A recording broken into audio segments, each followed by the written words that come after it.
ball, and certainly the fans inside will enjoy A.J. Burnett as he takes the hill tonight.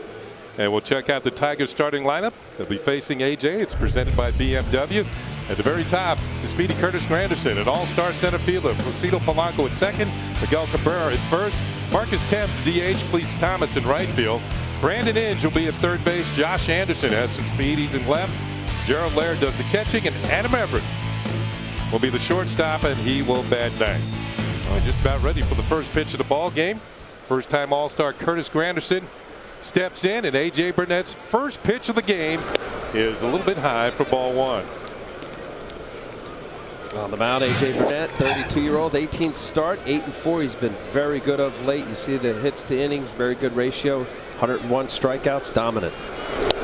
Pitch is inside. It's 2 balls and no strikes. Let's take a look at the Jeep pitcher scatter report. I said on fire his last 5 starts, 4-1 with a 1.34 ERA. Very good. 1A leads the staff in quality starts and strikeouts. I say 1A because they have another fellow, CC Sabathia.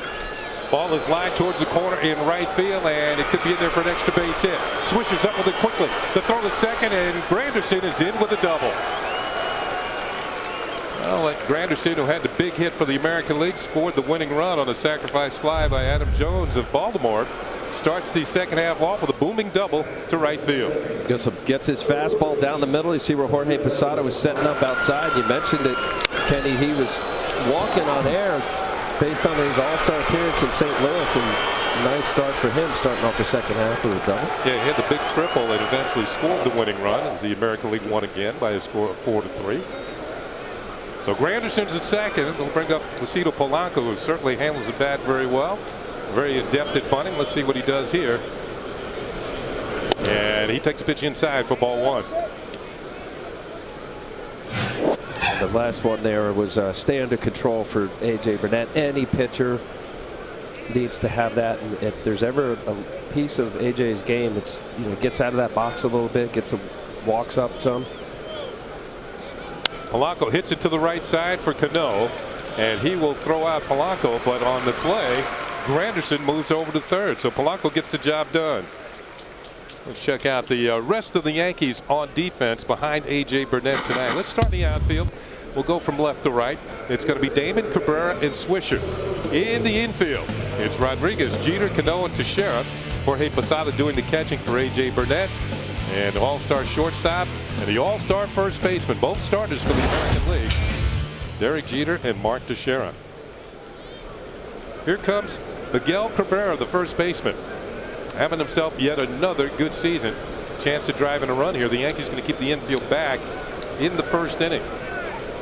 Cabrera hitting at .321 puts him among the league leaders in that category. 18 home runs, 50 runs batted in as we get the second half of the season underway. And a first pitch hit on the ground towards the middle. Jeter from behind the bag in short center field will throw him out. Nice play by Derek Jeter, but on that play, Curtis Granderson scores, and it's 1-0 Detroit. Well, you talk about situational baseball. Miguel Cabrera, one-man wrecking crew basically for this Detroit lineup. Derek Jeter going right up the middle. Nice play, good grab. Miguel Cabrera isn't the fastest runner, but the situation was set up. The previous at bat, Polanco made a good situational hit to the right side, getting a ground ball. That is small ball. That's winning baseball. So the Tigers build the run here in the first inning, and here comes Marcus Thames, the cleanup hitter. Thames missed the early part of the season. Actually had a cracked rib, but off the disabled list. And this guy can hit home runs. He's been doing it for the Tigers. He hit 9 home runs in limited action. Swings and misses on a breaking ball.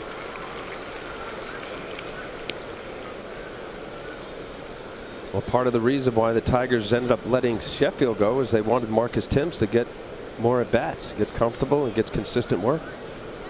Pitch is in the dirt for ball. Count moves to 2-1. Yeah, Thames has 9 home runs and only 125 at bats. And since he's come to the Tigers, he's averaged about a home run every 14 at bats. He's got good power, very quick bat. Swings here and fouls one back to the screen, and it's 2-2. IOTV offers you incredible HD picture and sound. HD is free with IOTV, the official HD service provider of Yankees baseball on Yes.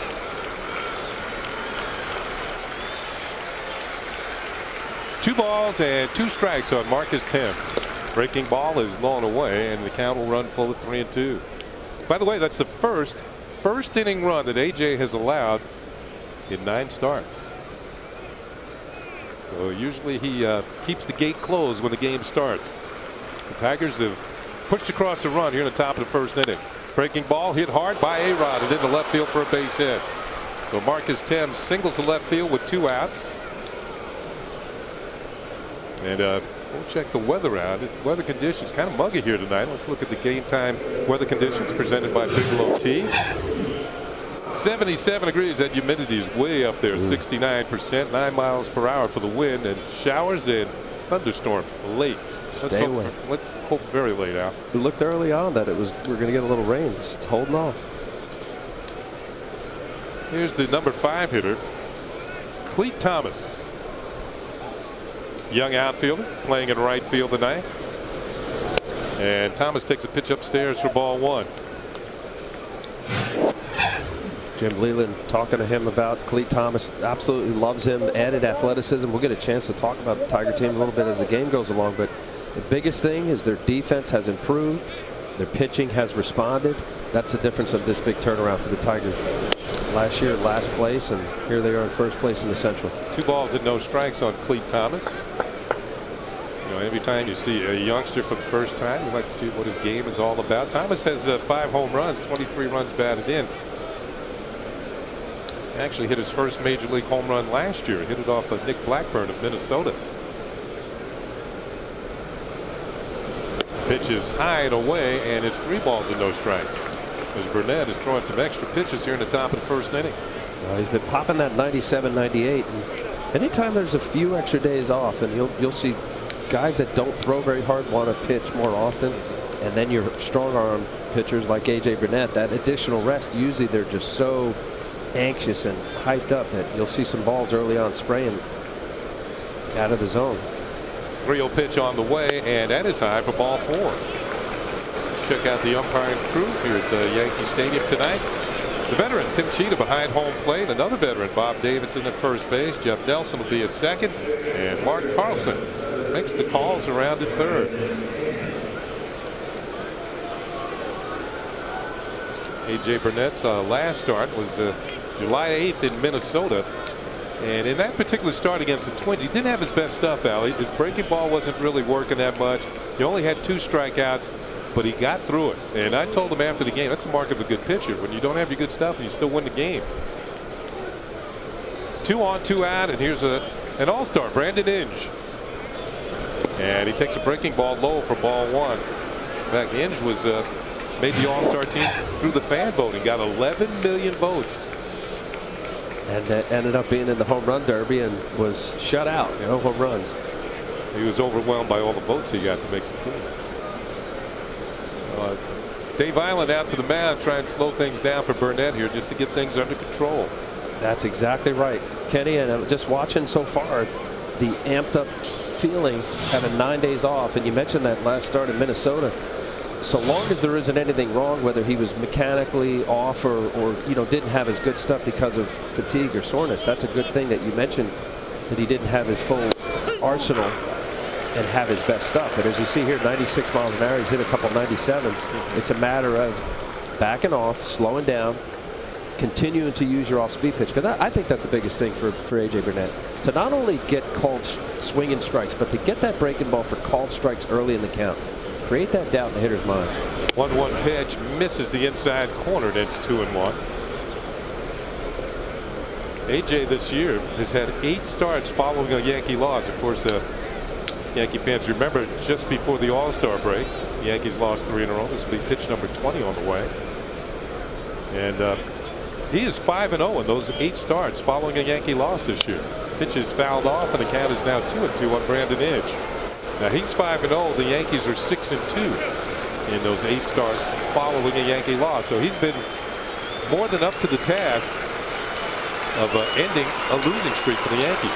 And on top of that, Kenny, of his starts against his opponents have winning percentage of .633, 50-29 record. So he's pitching against the better teams, and that includes the Detroit Tigers.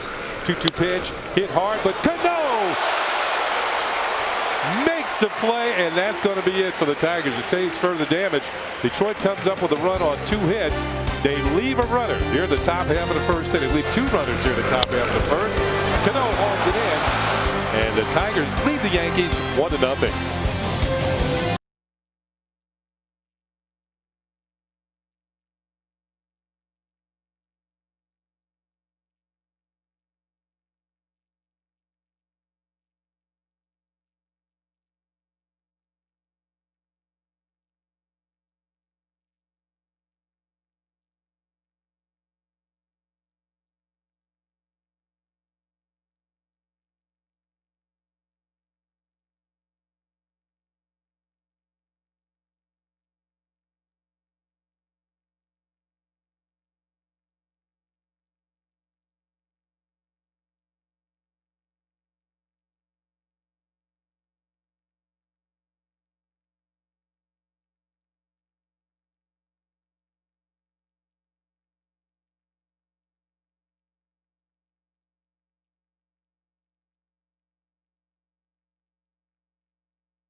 MW at the very top.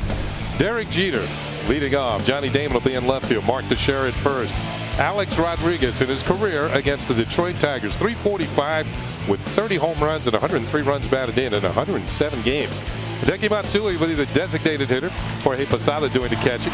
For Robinson Cano, who made a great play to end the top half of the first inning. He'll be at second, batting 7th. Nick Swisher batting 8th, and then Melky Cabrera will be in center field, batting 9th.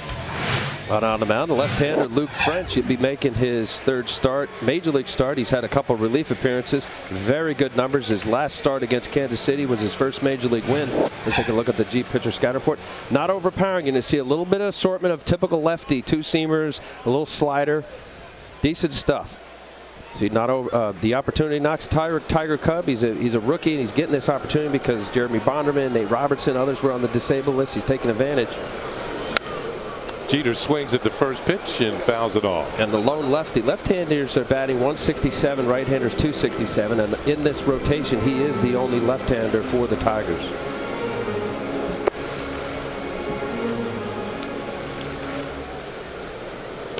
Jeter, of course, had a good all-star game. He scored 2 of the 4 American League runs, and he pops this one up behind home plate. Gerald Laird, the catcher, comes back, and this one's way back into the seats.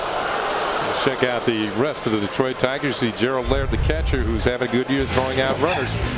In the outfield, Anderson, and just one step above an Anderson is a Granderson. And then Thomas in right field. You've got Inge, Everett, Polanco, and Cabrera. Laird doing the catching for French. And Inge and Granderson were all-stars for these Tigers defensively. Jeter takes inside for a ball, 1-2. Did you just come up with that? No. It was there, right? It was there for the taking. That's good. Derek has hit in 16 of his last, well, make that 17 of his last 18. Don't want to cheat him. He gets jammed on this one and fouls it back. He's also got a 6-game hitting streak going. Kim Jones talked to Derek on the pregame and talked to him about the fact that he's hit in 10 All-Star games and has never been on the losing side. 9 wins and a tie. Next pitch is hit well to left field. This is going to chase back Anderson to the warning track, and he makes the catch for the out. 1 down. Derek hit it well, but there's 1 out here at the stadium. It'll bring up Johnny Damon. Another good crowd on hand at the new Yankee Stadium. Yankees leading the American League in attendance, averaging just about 45,000 a night. And Johnny Damon, it's been a while since he's hit a homer. He's sitting on 199 career home runs. Up to 16 home runs. Yeah, 50 runs batted in. Career high 24. Certainly it's within reach, isn't it? Oh, absolutely. Next pitch is a call strike, and it's 1-1 on Damon. Already just watching Luke French, and Seeing him, looks like he's best side. Each pitcher has a strong side of the plate. It looks like it's in on the righty, away on the lefty. Pitch is high, and it's 2-1. Basically came in hard on Derek Jeter inside part of the plate, and here staying away on the lefty. Damon is just 2 for his last 21. You saw pitching coach Rick Knapp there, who's done a very good job with his Tiger pitching staff. That pitch is outside, ball 3. 3 balls and a strike on Johnny Damon. Yeah, I think that's if not the biggest turnaround on this team. Maybe their defense as well. Rick Knapp, they're 3rd in the American League in ERA. Pitch is high, and Damon draws a 1-out walk. And a tying run is aboard for the Yankees here in the first inning. And now the thunder starts to come up. And number 3 hitter Mark Teixeira. I asked him, did he enjoy his All-Star break? He said, well, he played in the game. Right. So he didn't get much of a break. But he said that his parents actually babysat. So it's just he and his wife Lita went to St. Louis. So they enjoyed themselves. Pitch is over the outside corner for a call strike.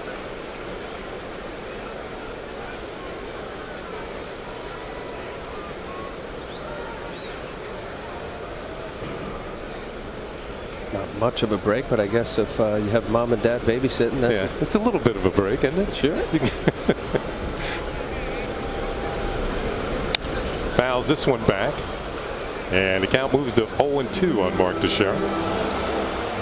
You were mentioning Jeter's All-Star and the run that the American League has had now. It's really kind of amazing. I don't think this nationally lucky somewhere along the line would get in there. But I was out there and just watching Jeter. He's now really the senior guy, tenure-wise for the All-Stars. 10, him and Mariano. Pitches away, 1-2. You wonder, all those years that you think of Derek Jeter as the young, great player, and there you see the Yankee representatives, and now he's looking around at all the kind of the new players that are going to be the up-and-coming stars. Mariano with a record 4th save. There's a toss to first. Damon gets back.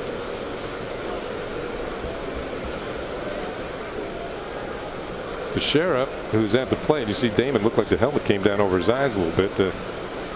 He's been a much better hitter in his career in the second half. He's over a 300 hitter after the All-Star break in his career. Pitch is hit towards the middle, and he's going to get into center field for a base hit. Damon had to hold up to make sure the ball got through, but the Yankees have 2 men on with 1 out here in the first inning. They'll bring up Alex Rodriguez. Now it's time for the G moment.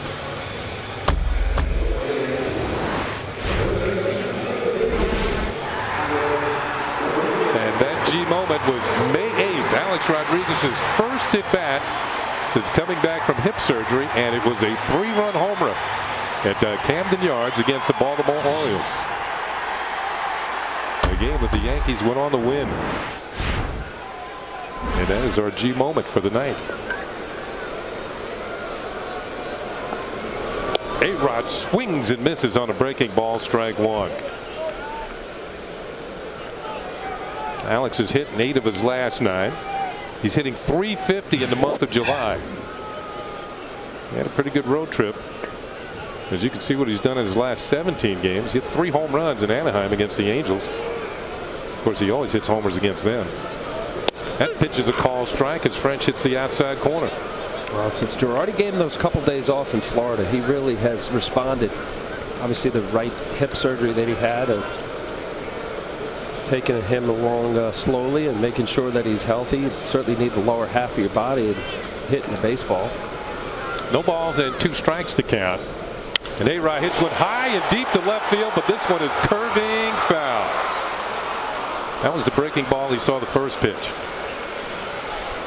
One thing about Luke French, he seems to put the brakes on it, although this one had the distance, it didn't have the direction. Well, the location, the only reason why Alex wasn't able to keep that fair, because that ball kept boring in on his hands at the velocity at 80 miles an hour. He just had to barrel the bat in front of the zone. French has only given up 1 hit with runners in scoring position in 15 tries so far early in his career here. So he's been tough in these situations.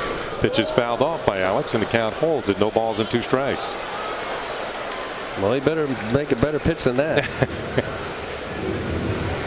Not easy to do. There is Jim Leyland, one of the better managers in Major League Baseball. You had a nice discussion with him before the game, Al, your former manager. Yeah, my old skipper. He's a hit fiery guy, just a lot of fun to talk to. And you mentioned old school. You really can't get any more old school than Jim. Pitches high and inside. A-Rod watched it go by, and it's a ball and 2 strikes. He likes his team. He thinks that they'll be able to hold up. He likes the pitching, especially on the top end. Edwin Jackson and Justin Verlander, 2 All-Stars. Looks like the bullpen is coming back together, healthy. A 1-2 pitch, and it's high again. 2-2 on Alex Rodriguez. We mentioned A-Rod's been hot.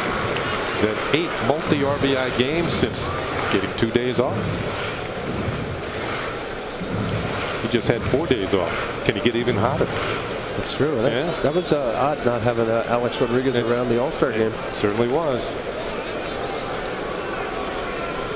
2 balls, 2 strikes. Yankees down 1-0. We're in the bottom of the first inning. They have 2 men on. Pitch to A-Rod is low, and remember the count was 0-2 at one time. Now the count is full. So on this 3-2 pitch, we'll see what French wants to do with 1 out here. We'll see if Joe Girardi wants to start the runners. He's got Damon at second, Teixeira at first. Might be a little dangerous to start the runners with 1 out here. There's always a possibility of a strikeout, throw him out, double play. Yeah, I'm just watching French. I wouldn't mind that. Alex is hot, and you have a pitcher that really isn't a strikeout guy. He's a contact pitcher. They're not going. The pitch is on the way, and it's fouled back to the screen. Good cut. French throws a low 90s fastball. He's not really overpowering. Well, that was right down the chute.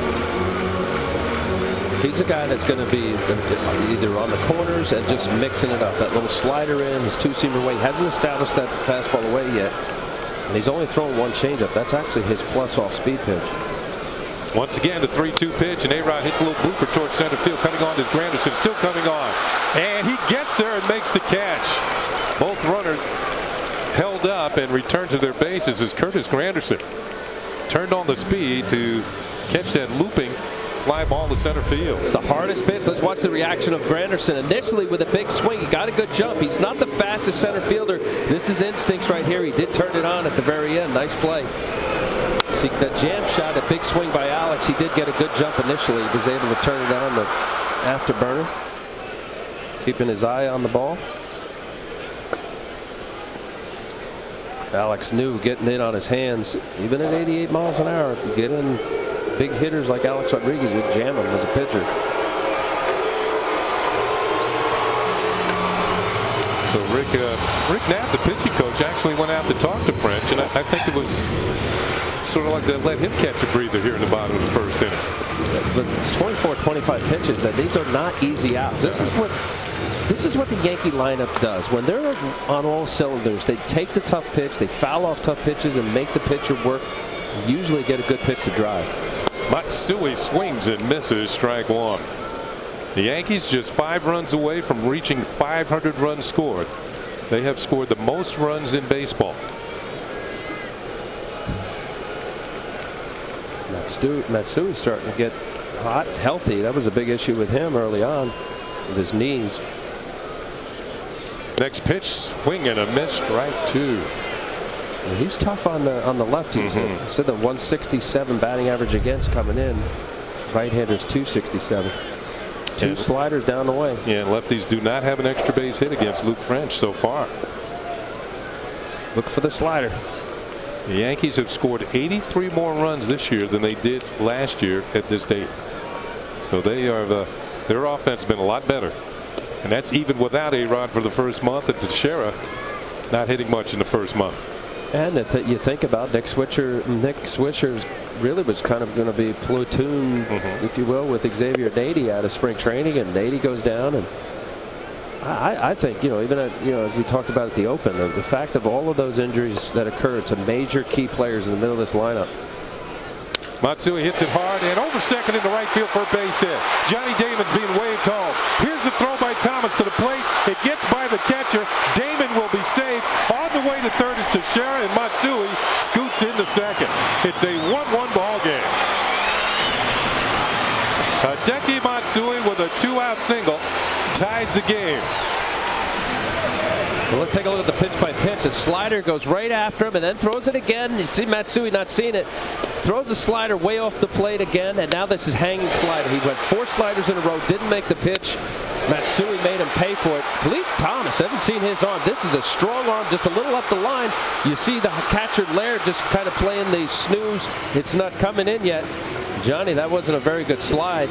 He was caught in between whether he's going to barrel him over or slide. You see at the very end there, that is dangerous for Johnny Damon. Luckily for the Yankees that he did not come up with that ball. He'd have been out. Well, Clete Thomas, despite the strong throw, will get an error that allows both runners to move up on the bases. The throw is a short hop of the catcher. It was a strong throw, but Johnny Damon scores a tying run. It's a 1-1 ball game, and Jorge Posada comes to the plate, takes a pitch for a called strike. I think Joe Girardi might have been checking with Damon to see if he was okay.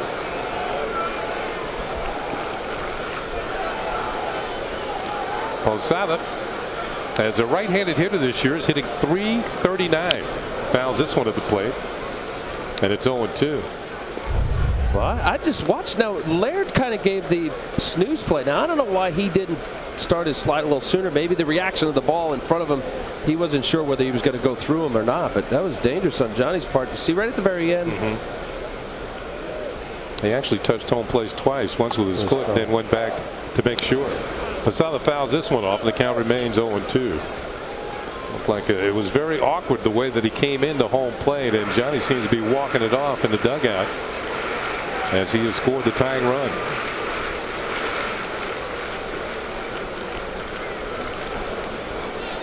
Oh-2 on Posada. A couple runners in scoring position. Pitch is on the way, and it's inside for a ball.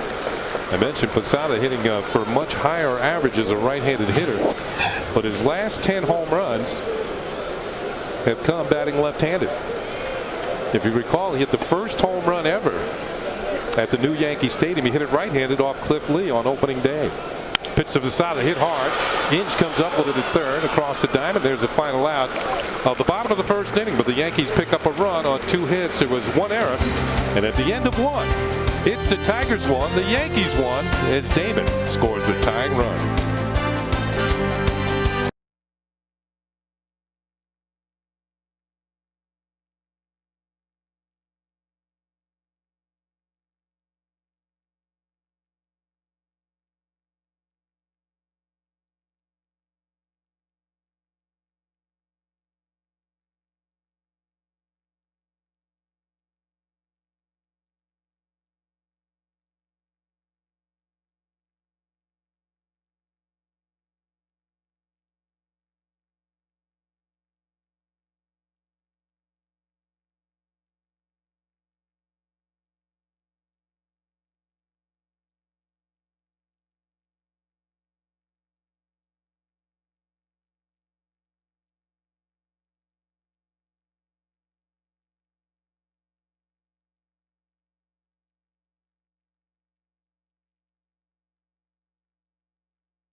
By Verizon Fios, over 100 HD channels and the fastest internet.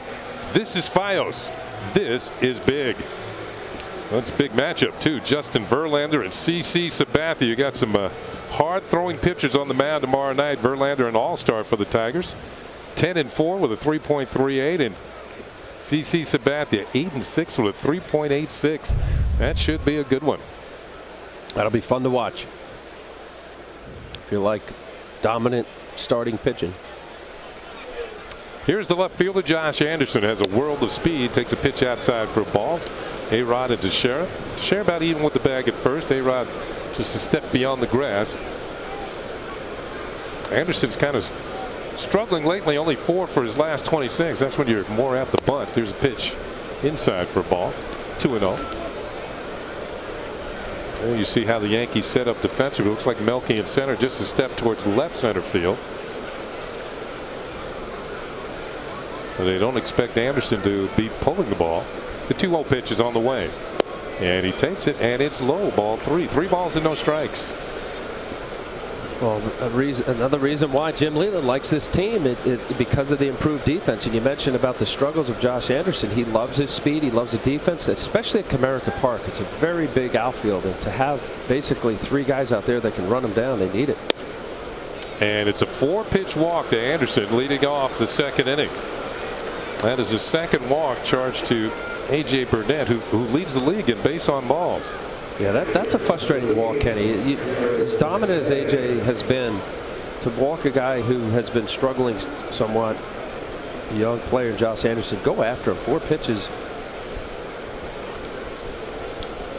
Now, one thing the Tigers do that they probably wouldn't like to do, as you saw Andy Van Slyke talking to the youngster Anderson, is the fact they lead the league in grounded into double plays. They've hit into 84 of them. And the Yankees could use one right here. Laird takes a pitch inside. He's squared around the bunt, and it's ball 1. I think he was just taken all the way following the walk and tried to fake a bunt. That's Gene Lamont, the third base coach, going through the signs. Laird might be taking another one here. I would think so. He's got Josh Anderson's got 12 stolen bases, only called twice. Second on the team behind Granderson.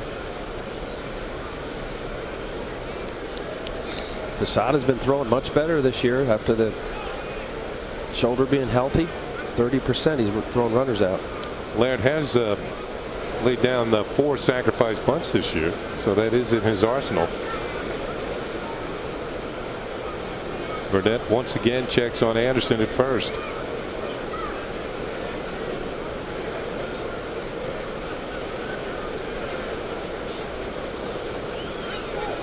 No bunt here. The runner's going to throw by Posada. The second is not in time. Anderson steals his 13th base of the year.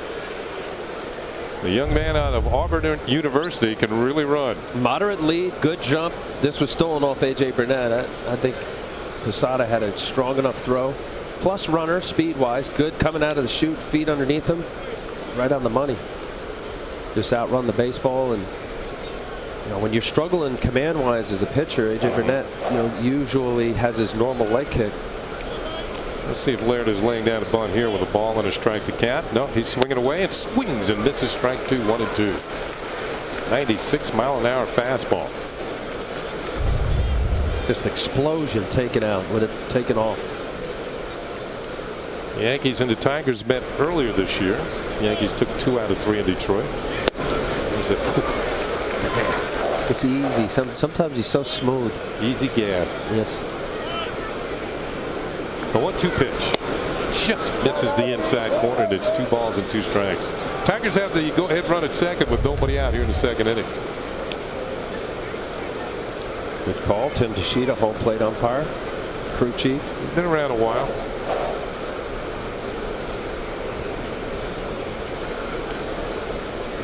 Very warm, humid evening here at Yankee Stadium. Timeout is called.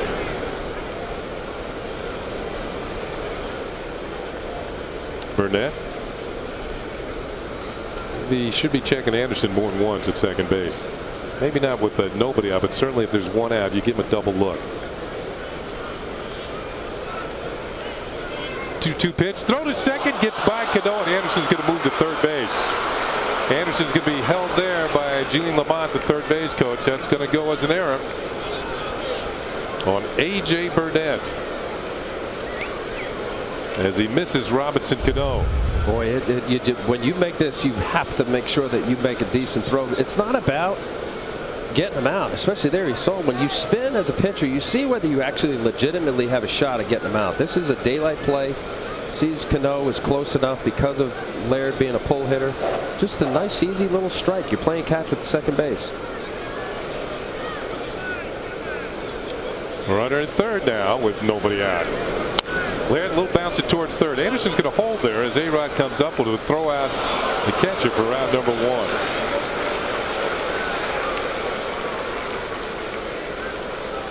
Anderson holding his ground with nobody out. It's a little squibbler here. Talk about the improvement offensively, what Teixeira has meant to the Yankees. As he hooks a little bit, and Teixeira not expecting it to be to his right. This easy little flick throw. A-Rod looking the runner back. Teixeira has meant, especially for Derek Jeter and Cano, they're on pace to have a career low in errors this year. Pitch is fouled off of the number 9 hitter, Adam Everett, the shortstop, who's a big part of the improved Detroit defense. Everett played many years for the Houston Astros and comes with a reputation as a glove man, and he's holding his own with the average, 262.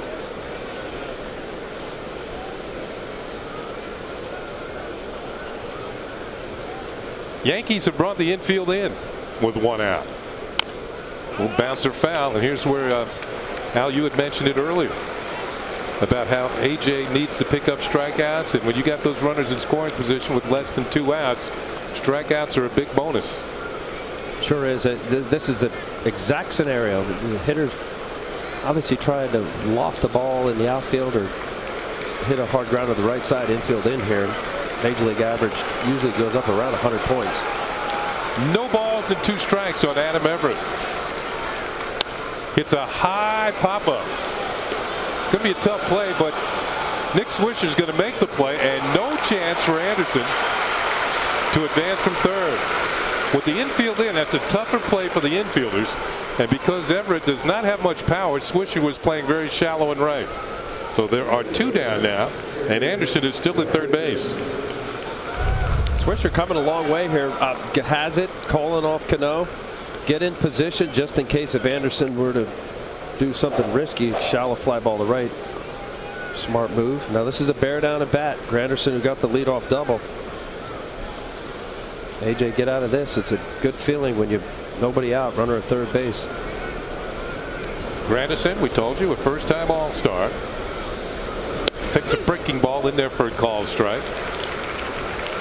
So look at the scouting. Family of educators. His mother and father were teachers. His sister is a professor at Jackson State University. Hoop dreams. He actually dreamt of being a basketball player and was recruited by D1 schools. Pop. He's got 18 home runs. Ball hit Granderson, and he's headed to first base. We saw the ball go back to the screen. It was not a wild pitch. Granderson hit by a pitch, and he'll move down to first base. So it'll be runners in the corners with 2 outs. His curveball right now, Kenny, is very slurvy, almost like a slider. When AJ's right, he stay back over the backside and gets a big 12-6 kind of break on the curveball. So far early in this game, I don't know whether he's just amped up and has a lot of juice on it. He's throwing his curveball harder, and because of it, it's shorter. It could be too much rest. We mentioned his last start was July 8th. Well, it's 9 days, and you know, maybe so. Here's Placido Polanco.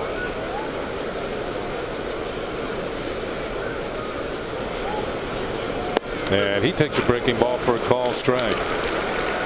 The Yankees actually lead the league in hitting batters. That's the 44th batter they've hit. Does that come from just pitching inside, or there's a throw to first to check on Granderson? Yeah, absolutely. Yeah, you know, unless you have a staff of young pitchers that are throwers and don't know where the ball's going. That's certainly not the Yankees' case. So you're saying because the Yankees are taught to pitch inside, that every once in a while somebody's going to get clipped? I think every good pitcher needs to throw inside. Pitches inside. There you go, and it's a ball and a strike. It opens up the outside corner. Opens up the outside corner, and you know this, Kenny. But most power guys like the ball away anyway. And here Polanco not being a power guy. And in order for a pitcher to have a hitter respect and honor the fact that he will come inside, it just allows the hitter to have a little bit of doubt about diving out over the plate. 1 ball and 1 strike. Runners in the corners. The ball is fouled back.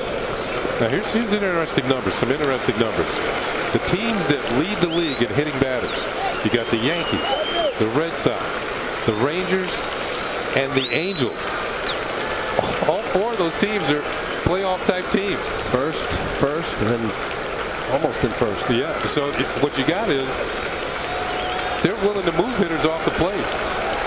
Hitters got to know that you're standing on the mound. I know, I'm not talking about hit guys on purpose or certainly come up neck high. In order to have the dominance that a pitcher needs, you got to come inside, move his feet. 2 outs, runners on the corner. A 1-1 ball game. A.J. Burnett trying to get out of his second successive jam. Pitches on the way, and Polanco hits the ground ball towards the middle, and this is going to scoot into center field for a base hit. Anderson's going to score. Granderson's going to third, and the Tigers take a 2-1 lead.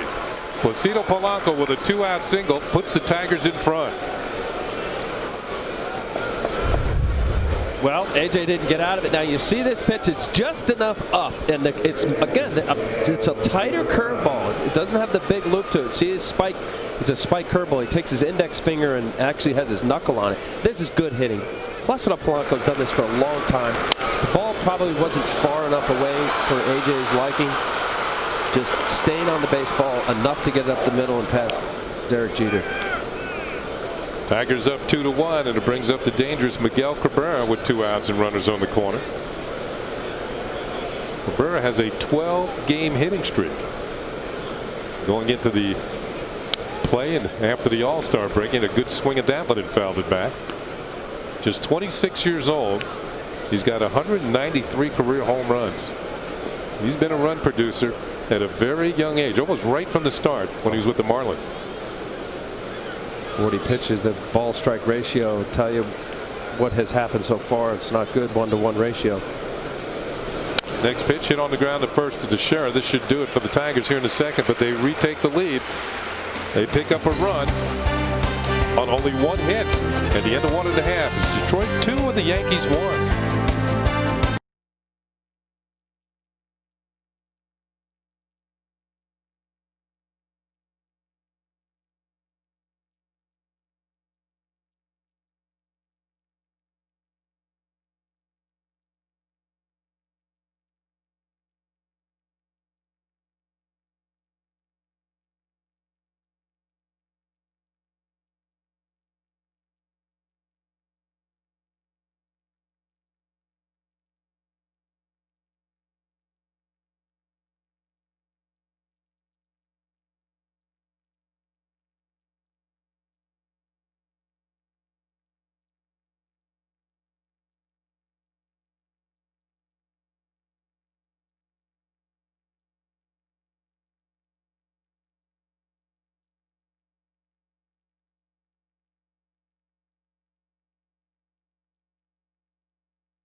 By Mercedes, your Mercedes-Benz Tri-State dealers on the web at searchmercedes.com.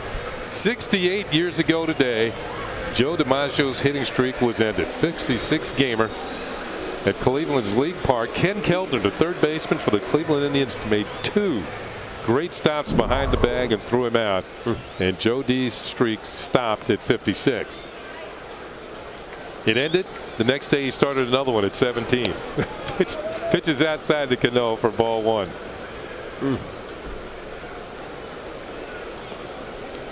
And when Joe DiMaggio was playing with the San Francisco Seals in the minor leagues on the West Coast, as Cano takes a pitch for a strike and it's 1-1, he had a 61-game hitting streak. Jeez. Was it a big crowd that day? In Cleveland? No, yeah, Cleveland. I wasn't there. You have good seats. Fortunately, I can say that was before my time, as Cano loops one down the left field line. Anderson on the move. He's going to run out of room as this one hits the seats. Ball and 2 strikes. I wasn't even a rumor back then.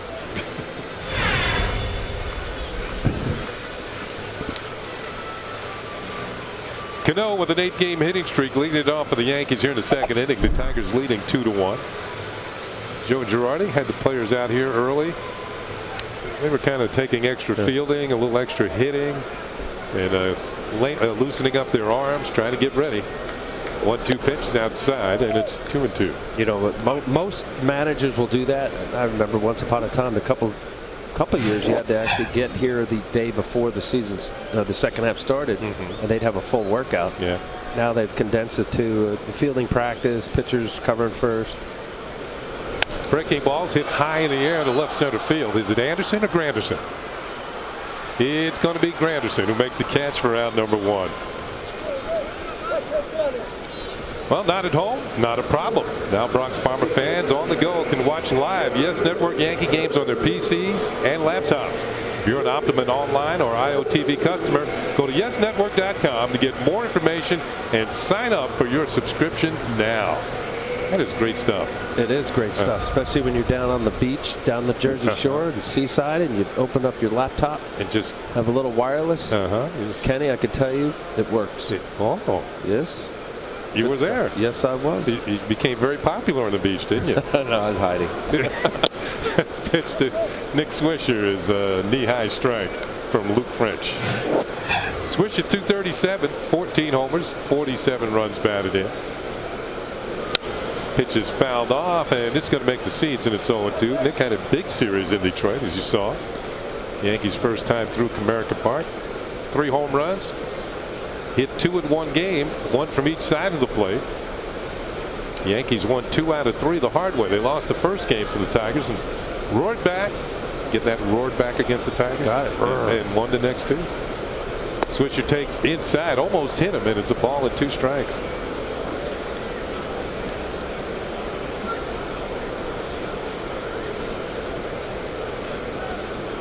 Swisher, you mentioned those numbers against the Tigers. I'd say it's fair to say he was streaky the first half. Started off very strong. Call strike 3. French paints the outside corner. That's his first strikeout of the night. Well, he showed the right-handers inside enough. That is a perfect paint away, as Kenny just said. Corner and great eye. Nick Swisher leads the team in walks. French now has 9 major league strikeouts. That's the first one on a called third strike. All the others have been swinging. Here's Melky Cabrera. He's taken all the way, and that's in for a called strike.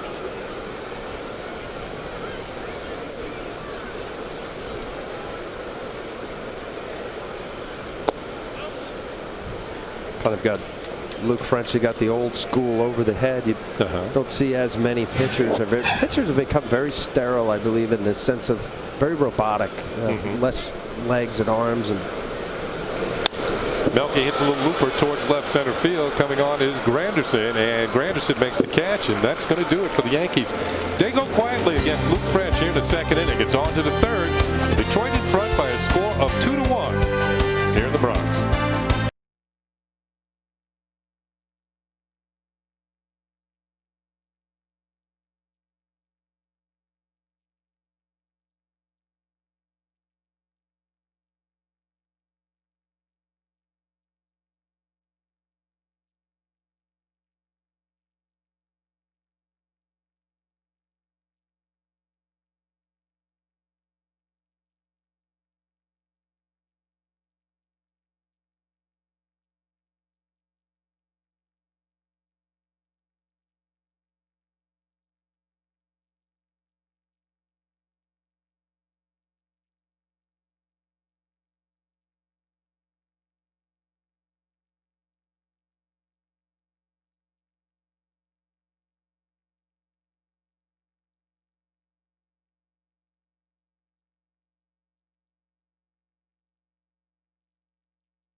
Modell's scoreboard. The Tigers leading 3-1. Modell's the official sporting goods retailer of the Yankees.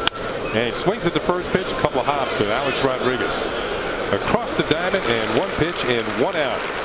Hey fans, it's time for the Toyota Text Poll. Tonight's question is, who had the greatest impact on Tuesday's All-Star game? And your choices are Carl Crawford, Curtis Granderson, Derek Jeter, Mariano Rivera. We got 5 choices tonight. The rest of the American League bullpen. Text your vote to 58772. Some tough choices there. Here's Clete Thomas. He of the strong throwing arm pitches inside for ball 1. Thomas actually has 5 outfield assists, and you can see why, although he got an error as the ball got by Laird. Short hopped him. Tough play for a catcher. Up the line. All the way back to the screen, and it's 2 balls and no strikes. Thomas drew a walk his first time up. That kept the first inning going. And Thomas is 7 for his last 13. He came up from the minor leagues early this year. Had a game at Baltimore where he had a couple of home runs. So he introduced himself to the Orioles. On the ground, foul off the end of the bat. Not a very big guy, stature-wise. Let's take a look at AJ. He's what I call left to right, or in the case of a right-handed pitcher, left side opening up, and then you get around the pitch. And when the pitcher does that, you have an inconsistent release point, and that's what I'm seeing right now with AJ. He's starting to introduce that two-seamer. Last inning on Cabrera, he bore a two-seamer, which is a sinking fastball in on the righty away from the lefty. But that 2 pitches previous ago where Posada was setting up outside, he went way inside. And hold on to the ball, and if you're getting left to right as opposed to north and south or up and down, your release point is kind of always off. And as a result, you're going to have inconsistent command. 2-2 pitch. Thomas is jammed and he fouls it straight back.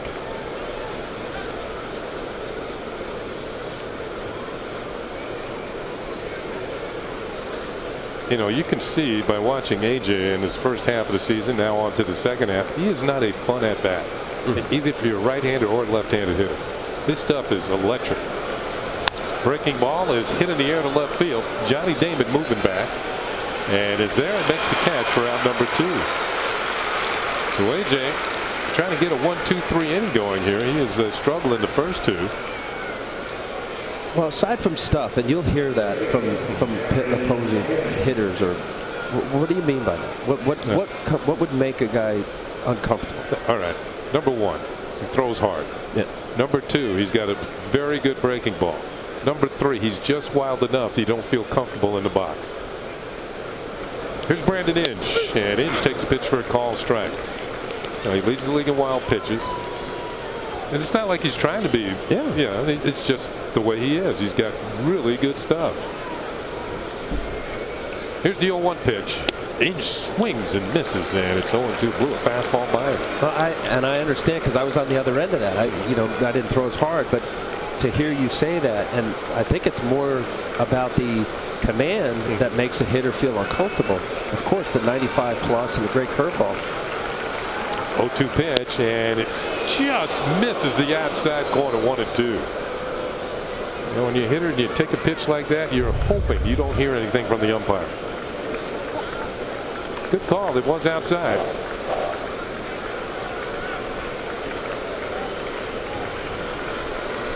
The 1-2 pitch is on the way, and it swings and misses strike 3. Burnett strikes him out, picks up his first strikeout of the night, has a 10-pitch inning. Nice bounce back inning for A.J. Burnett. At the end of 2.5, it remains Detroit 2 and the Yankees 1.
situated in center field at the new Yankee Stadium.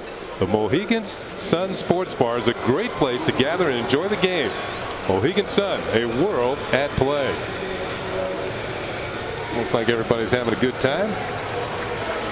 Check it out there. That looks cool. Yeah, it's a good vantage point. You think we should do a game out? No, maybe not. I think you could. We could call the game there.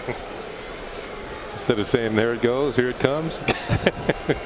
Here's Derek Jeter leading it off for the Yankees here in the third. They're down by a run. Derek flew out to deep left field his first time. French deals the first pitch, and it's inside for ball one.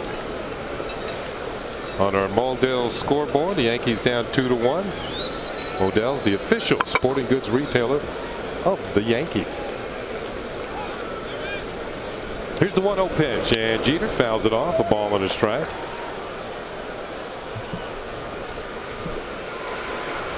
We talked about how hitters, well, they have trends that they set during their careers. And Derek is a 300 hitter before the All-Star break, and even better after the All-Star break. 310 before and 322 after. Changeup looked a little high, and it's 2 balls and a strike. That's consistency. Yeah, he's consistent. I mean, it gives you a representative season year in and year out. That's how you get the 10 All-Star games. Next pitch is fouled off, and it's 2-2. It'll be Jeter, Damon, and Teixeira for the Yankees here in the third against Luke French. This is the second time through on the order. French gave up a run in the first inning, a couple of hits and an error. Then the Yankees went down in order in the second inning against Luke French. We were talking about his windup and how pitchers usually don't go back over the head. Why don't they do that? I think it's a matter of disrupting the gathering point for pitchers to feel like they're getting the ball out in a consistent place to where they can have a consistent release point. You ever see video of the 30s where they used to swing their arms around and then come back over the head and turn their heads and not look at the target and then deliver? 3-2 pitch. It's inside, and Jeter draws a leadoff walk. Second walk charged to Luke French. Fans, this weekend, the Yankees continue this series with the Tigers. Complete coverage of Game 2 starts tomorrow at noon. And Sunday morning at 11:30, don't miss the pageantry of the 63rd Annual Old Timers Day Special. That's presented by Lincoln Mercury, following by the series finale at 1:30, only on Yes. Old Timers Day. It's fun. Yeah, it is. I mean, it's a tradition, the history here. Yeah. Generations of Yankee baseball on display. Here's Johnny Damon, swings and misses at a breaking ball, and that's strike one. Damon drew a walk and scored the Yankee run in the first inning. Johnny trying to get it going here about the midway point of July. He's only hitting 147 this month. That pitch is low, and it's a ball and a strike. Been sitting on 199 home runs for a while, and it's just 2 for his last 21. Sometimes a little broken bat single will turn you around, get you going in the other direction. Or a line drive to the third baseman. Something to stand on the ball. Little roller towards the right side. Cabrera's up when it goes to second, and he gets one. That's all they're going to get. The Tigers have raced the lead runner Jeter at second as Johnny Damon trades places with him and is aboard at first on a fielder's choice. What I meant by to the left side, you ought to listen to see a guy who struggles. That ball was running away from him. Miguel Cabrera goes a long way to get the fielder's choice. Usually a hitter who's struggling will pull off the ball a little bit, gets a little anxious, maybe got beat on some fastballs inside. Here comes Mark Teixeira with 1 out and 1 on. Had a single in center field his first time.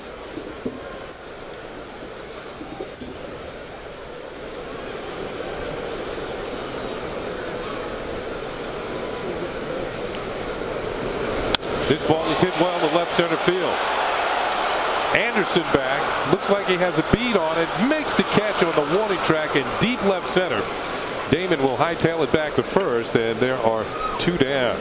I think Teixeira thought he got all that. And the only reason why that ball didn't go out of the ballpark is this is a changeup, and it's hung up in the middle of the zone. He thought he got it. I believe that the velocity that was taken off that pitch the reason why he didn't get the best part of the barrel of the bat on the ball. Also, there's heavy air out here tonight.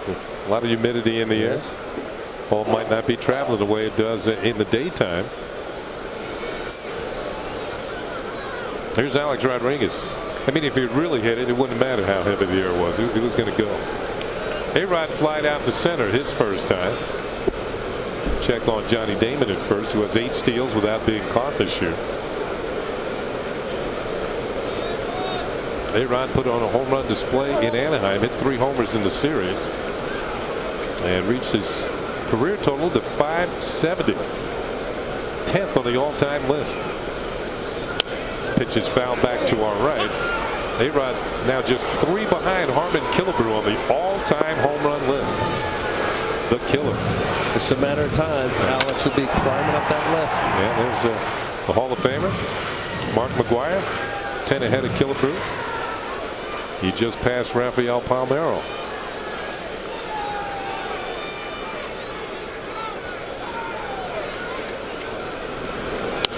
Pitch is popped up on a changeup to the right side. Cabrera is calling off Polanco, and the first baseman has it. And that's going to do it for the Yankees here in the bottom of the 3rd inning. They leave a man aboard. It's on to the 4th. 2-1 Detroit.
Quick line quiz. Here is the question.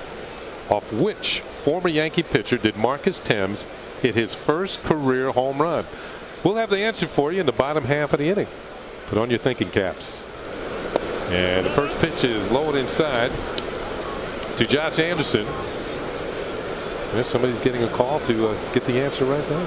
That's an easy one. Yeah.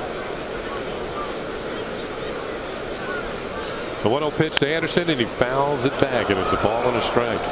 Anderson, Laird, and Everett for the Tigers here in the 4th inning. Anderson drew a walk, stole the base, went to 3rd on an error, and eventually scored. And his run is the run that has the Tigers in front 2-1 here in the 4th inning. Burnett deals, and that one hits the corner, and it's a ball and 2 strikes.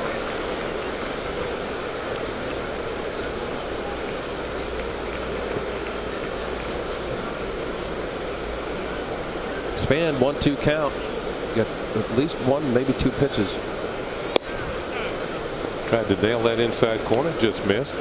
Meaning 1 or 2 pitches. Pitchers pitches. Corner, off the plate, breaking ball in the dirt. Here's where you want to make it happen, right here. 2-2. Pitch is on the way. Here's that sharp breaking ball, but it missed inside. 3 balls and 2 strikes. You said you did the Minnesota game. Is this similar as far as the command issue? Yeah, but 57 pitches so far. Kind of the same thing. Although tonight I think he's got a better breaking ball, just can't seem to get it put it where he wants to.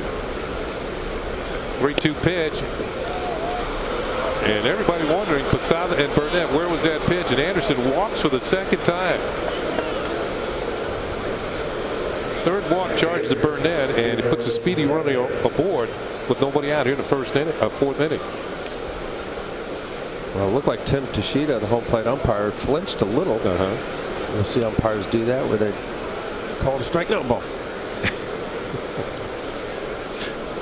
It's going to be frustrating for a pitcher. Here's Gerald Laird, the catcher. Grounded out the third in the second inning. Pitch out, nothing doing with Anderson at first. Anderson has 13 stolen bases, but only caught twice. You just threw your bullet. If you pitch out, you pitch out twice. Yeah. Generally speaking, you don't see a manager call 2 pitch outs in a row. I don't think you do it here because Burnett is kind of struggling with his control. You know, if he had been spot on tonight, right, no chance. No, go ahead, pitch out twice. And as the pitcher, when you get a pitch out, you get anxious a little bit, and you don't want to hurry up. You want the runner to go. That's the whole point of the pitch out. So you slow down, maybe to get a little bit bigger leg kick, so he really feels like he's got an easy shot at it. 1-0 pitch, runner doesn't go, and this one is drilled foul down the left field line. Ball and a strike on Gerald Laird. Tigers got him in a trade from the Texas Rangers. Solid defensive catcher. Part of that improved defense, talked about it. Adam Everett was part of it. Along the line, what Tampa Bay Rays did, getting Jason Bartlett along with the Matt Garza trade from Minnesota. And Laird has actually thrown out 20 of 47 this year. That's the best rate in the league. 43%. He has thrown out, attempting to steal.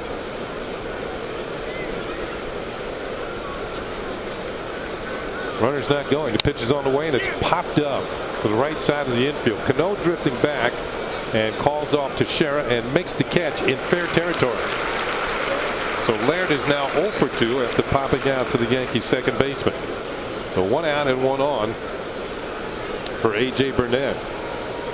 By the way, that walk of Anderson was the 3rd of the game for Burnett. It's the 11th time this year he's walked 3 or more in a game. And that's how you build up your stats of leading the league in walks. 2 leadoff walks to both Josh Anderson. But the thing about it, he's also up there in strikeouts. So that's how you freeze those runners who have walked. They're not going anywhere. Here's Everett. And you'll see that with guys with tremendous stuff as A.J. Burnett possesses. One, hitters, as Kenny mentioned, they don't feel comfortable. So they're going to try to hope to get in good counts, maybe take some pitches, hope that the pitcher's off with his command. Because of the greater velocity and more movement. Anderson looks more like he's thinking about going with Everett at the plate. You start diving back, you get all that dirt in your pants, and that's one way to slow a runner down, though. Just keep throwing. Quick step throw. Well, here's a righty step off. Not going. Pitch is on the way, and a breaking ball drops in there for a call strike. See AJ lifting his arm up. That's not a good curveball. It's a get me over first pitch curveball to a hitter, number 9 hitter at Adam Everett. But as the count gets deeper, you don't want to throw that pitch because it's middle of the plate up.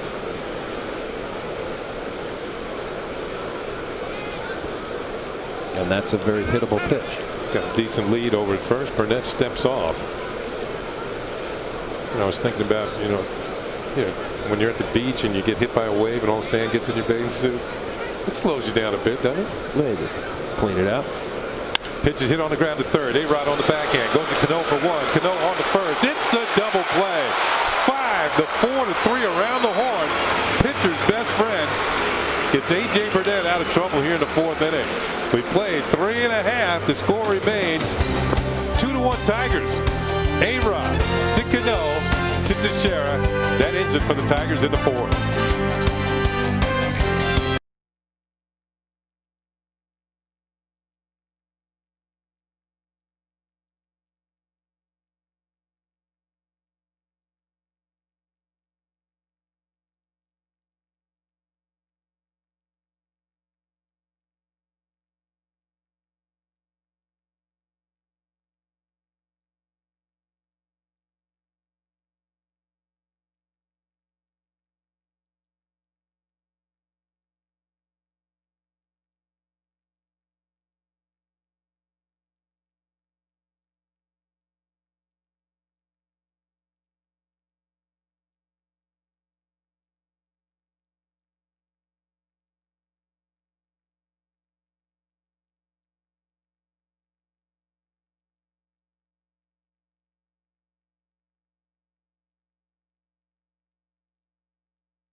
scoring single in the first inning. He takes a breaking ball for a called strike.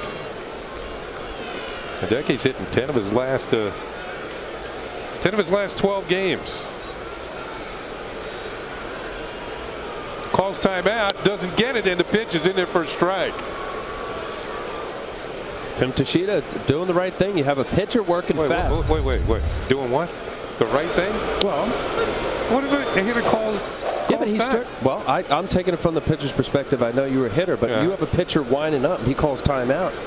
To have him stop in the middle of the windup is dangerous. 0-2 pitch fouled off by Matsui. It's dangerous for who? Dangerous for the pitcher to start his delivery and then call timeout. Now, either A, you don't throw the ball, or you see guys just. Let's see here. See, his delivery's already halfway done. He put his hand up. Is it dangerous for the hitter to be standing there defenseless? Why would he be defenseless? Because as he swings and misses for strike 3, because he might have his head down. Yeah, okay. All right, let's go to the New York State Smokers Quit Line quiz. And which former Yankees pitcher did Marcus Thames? He didn't call timeout. Hit his first career home run. And the answer is, I think a lot of Yankee fans know this. Randy Johnson was with Arizona at the time. It was June 10th, 2002. And Marcus Thames hit the very first pitch that he saw in the major leagues for a home run. Here's Jorge Posada. And he swings at the first pitch and fouls it off. And we'll take a look back. Here it is. First pitch in the big leagues off a brand name pitcher. Hall of Famer. That's right. Never forget that, Marcus. There's the video proof. Posada takes a changeup high and away. That's a ball and a strike. Well, you start messing with those hitters, Al. I know that you're not supposed to call timeout in the middle of the delivery. What if you get something in your eye? You can't see the ball. Okay, so my question to you is, when does a pitcher ever? So you're saying at any time a hitter just says timeout, he should be granted? Maybe not any time. All right. Well, that I mean, just as I saw it, he started up. If the ball's halfway to home plate, I think you got to be ready. The 2-1 pitch to Posada is driven foul behind the third base coach Robbie Thompson. I do see the effective aspect of calling timeout, especially when you have a guy that's working fast. He's got good rhythm, and he's quickly pounding the zone. You'll see hitters do that all the time. Timeout, slow him down, get him disrupted from his routine. And just as I saw the replay, I thought it was appropriate, but he didn't call timeout. But to your point, if a guy's got sand in his eyes or smoke or whatever, you don't want him to be hurt. See, he's looking at him now. Now he calls timeout. So he was looking at him. I don't think he had any sand in his eyes.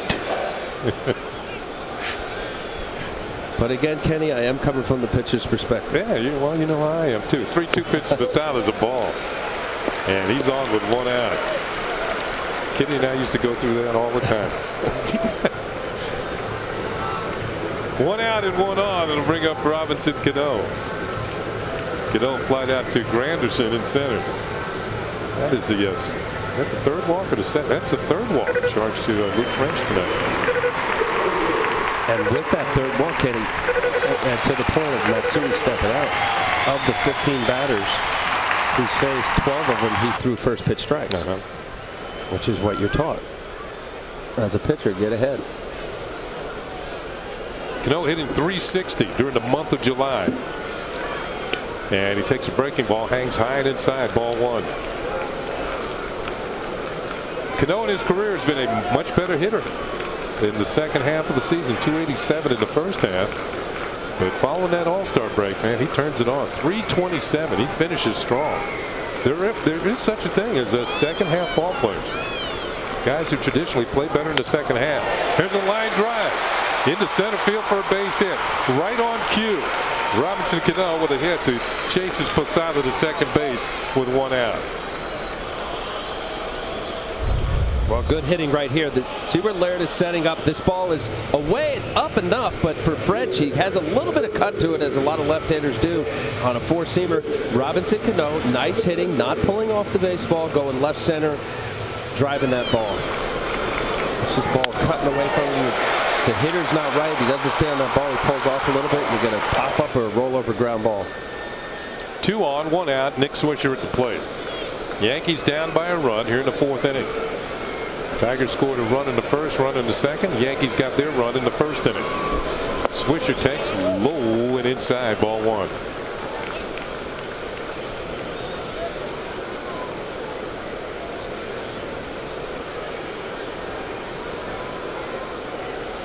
French made his major league debut May 15th against the Oakland A's. Pitch in there for a call strike. 8th round pick back in 2004 by the Detroit Tigers. Made his way through their organization and into the big leagues this year. You say he's the only left-hander in the rotation right now? Yes. Yeah. He's taking advantage of some of the injuries to the Tiger rotation. 1-1 pitch, and that is outside. 2 balls and a strike. Yankees have the tying and go-ahead runs on base with 1 out.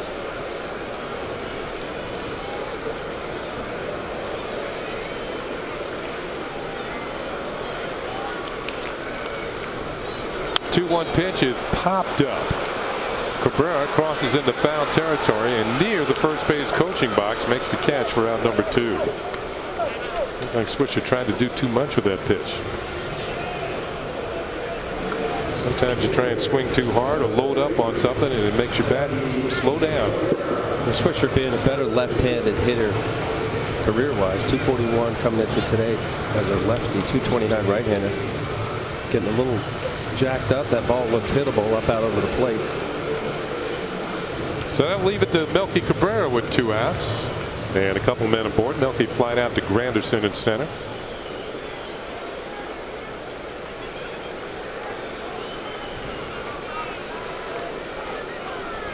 Melky has already tied his career high in home runs with 8.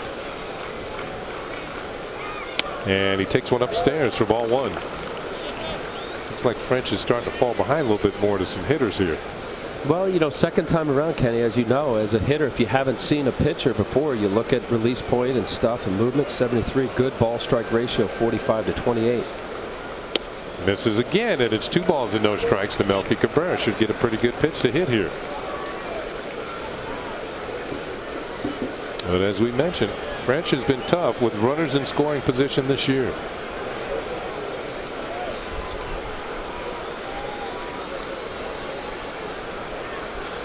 His ball is popped up into left center field. Granderson? No, it's Anderson who makes the catch. And that's going to be it for the Yankees in the 4th inning. They leave 2 men aboard against Luke French. Tigers lead 2-1.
Here at Yankee Stadium.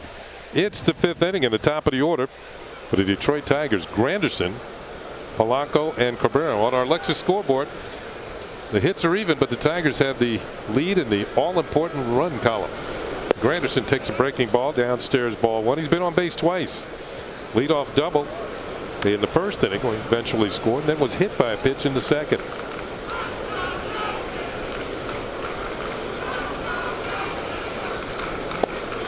Ball two. 2 balls and no strikes. A.J. Burnett in his career against the Tigers. 3 wins and 1 loss. Ball is hit well to right center field. No doubt this one is gone. A home run for Curtis Granderson. That's going to be his 19th home run of the season, and it gives Detroit a 3-1 lead. That ball was smoked into the Yankee bullpen. Well, not your prototypical leadoff hitter. He's got the power to have 19 home runs, 23 career high. He strikes out a lot, but he's got the power to turn on a 95-mile-an-hour 2-0 fastball. Well, for a while this year, the Tigers actually moved him down in the order to take advantage of that power. Here's Polanco, and he fouls one off. So the Tigers open up a 3-1 lead on Curtis Granderson. He's been a tough out there. The Yankees haven't retired him. He's got double, hit by a pitch, and now a solo home run. He's jacked up. Scored the winning run in the All-Star game. Triple. He had some credibility coming back into this game tonight. Here's a pitch that misses. A ball and a strike on Placido Polanco, who's grounded out and had an RBI single.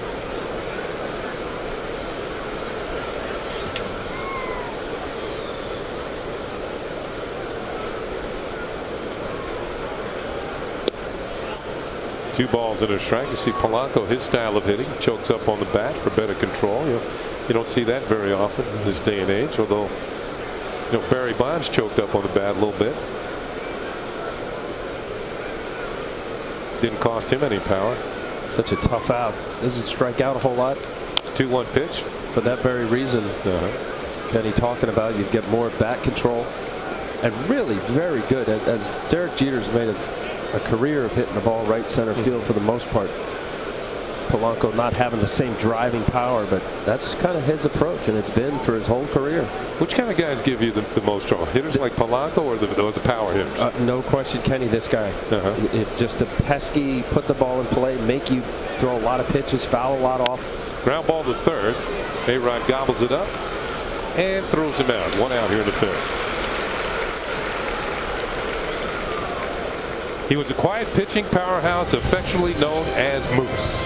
Now the Emmy Award-winning series Yankeeography profiles the life and career of Mike Mussina, a 5-time All-Star and 7-time Gold Glover. It's the premiere of Yankeeography Mike Mussina, Monday night at 11, only on Yes. And by the way, a late addition to Old Timers Day. Mike Mussina will be here on Sunday. Pitch to Miguel Cabrera is a call strike.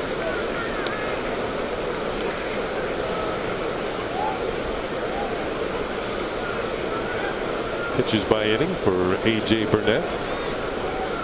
Mussina, Hall of Famer. Pitch is fouled off. I'm asking you. I don't think so. 270 wins? I think he's 280? 270. Well, I mean, first, but before that, you got to have you got to put Bert Blyleven in there. Right. I think he's going to be a very interesting case for people to never won a Cy, and his first 20-game season was last year. Yeah, sayonara. Pitch is low and away. Won his last game, right, last game of the season. Great career. I think he just falls short. What do you think? How about him pitching in an era where the hitters were kind of jacked up? That should definitely help. And I also look at his chances. His ERA as compared to the league. That pitch is low and away, and it's 2 balls and 2 strikes on Cabrera. And I think he consistently pitched lower than the league ERA.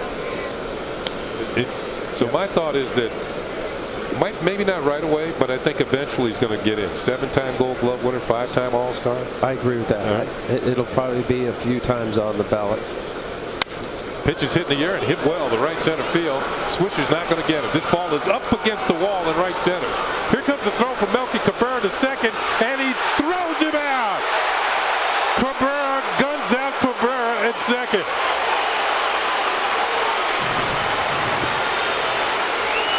That is going to go as a loud single. Wow, let's see what he does out of the box. Well, for Miguel Cabrera, he's hustling out of the box. It's just a great play by Melky Cabrera. Realizing he's got to turn it on. You see from that video there that Miguel Cabrera's not a very fast runner. Perfect carom off the wall. He gets it one little hop, and Melky Cabrera, such a strong arm, accurate throw. Derek Jeter puts on the quick tag. Oh, no. Oh, yes. Believe it or not, that's only Melky's second assist of the year. Big help to A.J. Burnett. He keeps Miguel Cabrera off second base. There are now 2 down, and Marcus Thames is at the plate. Thames is singled and grounded to third. Looked like Miguel Cabrera catching his breath back in the dugout. 2 balls and no strikes. Here's another look at the throw. Well, he was busted out of the box. It's just a perfect throw. Derek putting down a tag quickly. Jeff Nelson making the call. Good defensive play. Pitches foul to the plate. Got a piece of Jorge Posada. 2 balls and a strike on Marcus Thames. Right on the corner. Ooh, tagged him on the calf. Cabrera to Cabrera. Cabrera to get Cabrera. No relation, by the way, just a name only.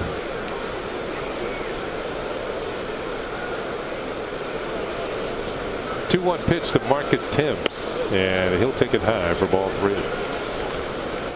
Here's Messina's record: 270 wins, 153 losses, which puts him well 100 games over 500 with a 3.68 ERA. Ball 4. A 2-out walk to Marcus Thames. 4th walk for A.J. Burnett tonight.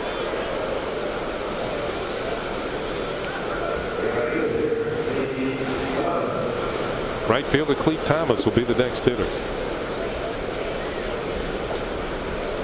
Really very few easy outs for A.J. Burnett. Mostly it's self-inflicted. He's gotten behind and really hasn't been able to get the command early for him to feel comfortable to expand the zone. Even though he can be wild some nights and walk some people, he's still tough to hit. Clete Thomas, breaking ball, low and away for ball 1. 8th time this year that A.J. has walked 4 batters or more.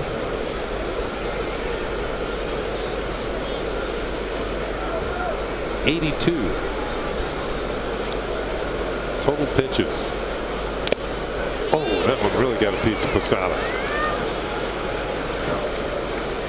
Sometimes I don't know how catchers do it. Let's watch this real speed. Oh, man.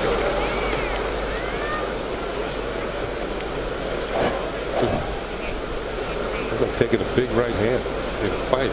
No thanks. Either way, no thanks. Catcher, Joe Girardi.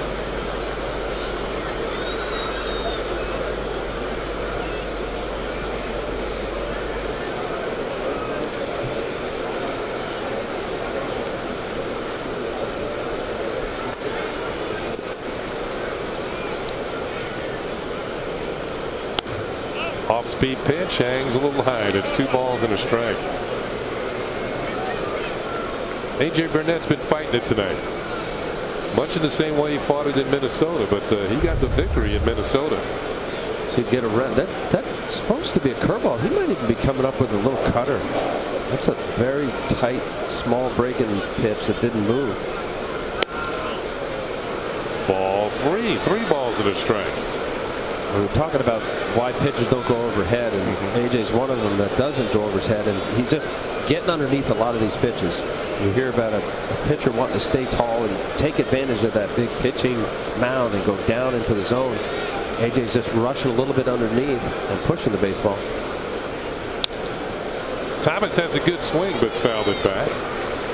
AJ's season high in walks is 7. He did that way back on April the 19th against Cleveland. In that game he got a no decision, but the Yankees won the game. They won 7-3. AJ left that game trailing 3-1. Thames will be going. 3 balls, 2 strikes, 2 outs.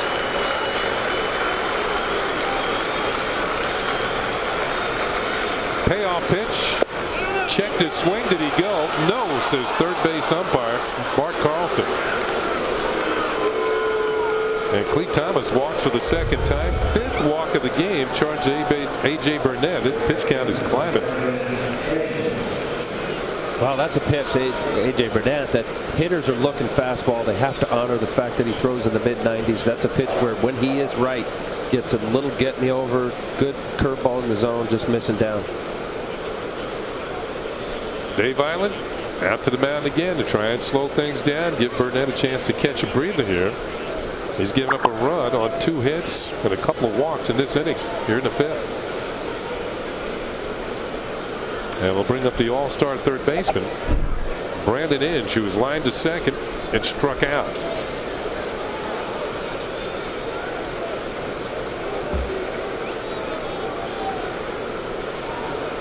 There are people in Detroit say that Brandon Inge should get a gold glove at third base this year. He has been sparkling at third defensively. 2 on, 2 out. First pitch is up and in. Spins him a bit, and it's ball 1. Again, same thing. Anytime a ball is pushed up in the zone, he's just getting his hand underneath it and not driving it down. That ball's a little too close for comfort. Bullpen might be getting busy in a moment here. Things are starting to stir.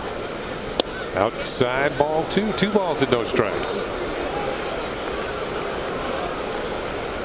Al, did you ever have to take something off just to throw a strike? Yes. That's not good, though. No. Well, especially the mindset for A.J. Burnett, a guy who's all about power. See David Robertson getting ready. And then you have the mindset of knowing, okay, my command's off. I have to take a little off. You think of that as very hittable. 2-0 pitch and a good swing by Inge, and he fouled it back. Yeah, I remember my first year with the Yankees in the major leagues, and Rick Rhoden used to tell me that all the time. Long-time right-handed pitcher, the Pirates and the Dodgers, and played with the Yankees. And he said, you know, when in doubt and you think you have to add, you know, when you eventually get to a point in your career where taking off is okay. You know, the whole adding and subtracting. And it took a while to learn that taking off is effective. 2-2 now on Inge as he fouls it back. Rick Rhoden, by the way, is an excellent golfer and plays occasionally on the senior tour. And that's also a part of, and you know this as well, I guess maybe as a hitter you kind of change your style as you get a little older, because you realize you don't have that extra zip, and AJ's not there yet. But when you do get to a point where you realize by adding really isn't going to help that much because you're still in hitting speed, then you eventually get to a point where you take some off. That's what Mike Messina did. That's exactly right. Yeah. That's why he might get to the Hall of Fame. 2-2 pitch, and it's popped up. This is to the left side of the infield. Alex Rodriguez coming down the line in, well, it's a fair ball. He makes the catch, and 2 men are left on, but the Tigers pick up another run. 19th home run of the year for All-Star Curtis Granderson into the Yankee bullpen. Tigers lead by a score of 3-1. The Yankees have an uphill battle.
Bottom of the 5th inning.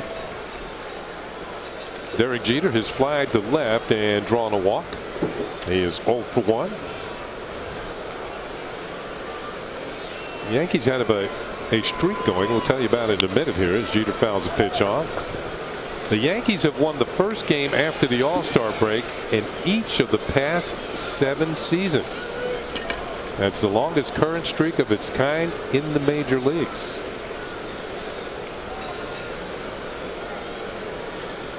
But that's not the team record. Jeter checks his swing, and they said he went around too far, Bob Davidson. And it's no balls and 2 strikes. The team record is 9 straight years. Little slider out in front, couldn't hold up. That was from 1940 to 1949. There was no All-Star game played in 1945. And that is tied for the longest streak in Major League history. Look out, Derek. That's inside 1 and 2. The Montreal Expos, 1984 to 1992, won the first game after the All-Star break 9 straight years.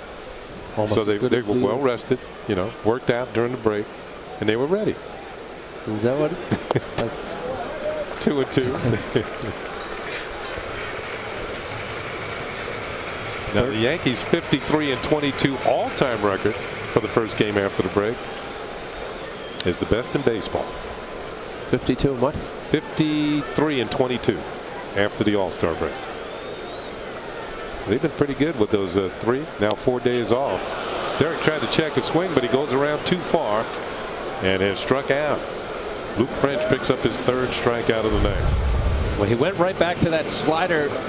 See, Derek, that's a tough pitch for a right-handed batter from a left-hander. If there isn't a little dot on the slider that's coming in, it looks like a fastball. You see commit, and then at the very end, oh no, it's going to be a ball, and you just hope that the umpire doesn't call a swing. He obviously went there.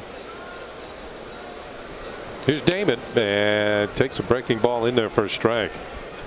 Damon's walked and reached on a fielder's choice. He's 0 for 1. There's Luke French. Struggled in the first. Been pretty good since then. Ball and a strike to Johnny Damon. The last Tiger rookie to beat the Yankees, rookie left-hander, was Steve Searcy. I remember him. Remember him, 1990. Inside ball too. That's a while back. Last Tiger rookie left-hander. Jeez. Well, either they didn't have a whole lot of rookie left-handed starters, or Yankees have just been doing their number. There's that breaking ball, and you see where he's been pretty good with that, to the inside corner to the righties and to the outside corner to the lefties. You mentioned that early in the game. That's been his go-to pitch. Johnny Damon serves one into left field for a base hit. Anderson is over. Damon with a big turn at first. He's going to hold on with a single. So with 1 out, he's on. The improved defense right there is an example of why the Tigers are doing what they're doing this year. Great piece of hitting. Fastball down and away. See, Holt keeps his hands back long enough and is able to get the good part of the barrel on the bat. And he's looking double here. But with Josh Anderson, normally the weak-armed outfield position, but these guys have good arm, good range. He's fast. He got to the ball quickly, holding him to first base. Watch his hands stay back long enough, and then the barrel of the bat, he's able to get to it. That's just good hitting. Teixeira jumps back out of the way for ball 1.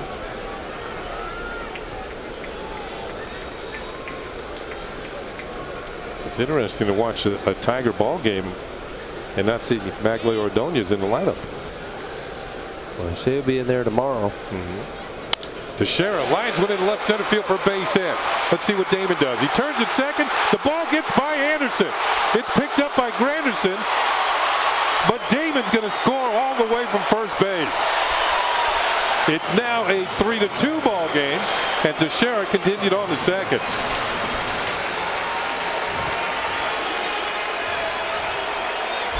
Wow, well, just talking about the Tiger defense. Oh, well, look at here. He just whiffs it, gets in front of it, pulls his glove up right between the wickets. Talking about the importance of him cutting the ball off on Damon. That's just a flat out between the legs. Oops. This is the IOTV HD Super Shot. Second error for a Tiger outfielder in this ballgame. One by Thomas early in the game on a throw, and now an error by Josh Anderson, the left fielder. That goes as a single, and the run scores on the error by the left fielder. So no run batted in for Teixeira, but he's at second representing the tying run, and A-Rod's to the plate. A-Rod is popped up and flied out. He is 0 for 2. French deals, and that hits the corner for a call strike.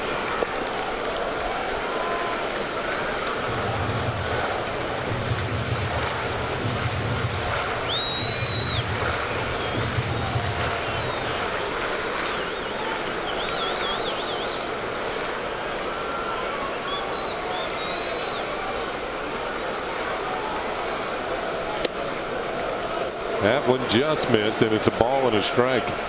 Yankees trying to capitalize on a Tiger mistake here in the 5th inning.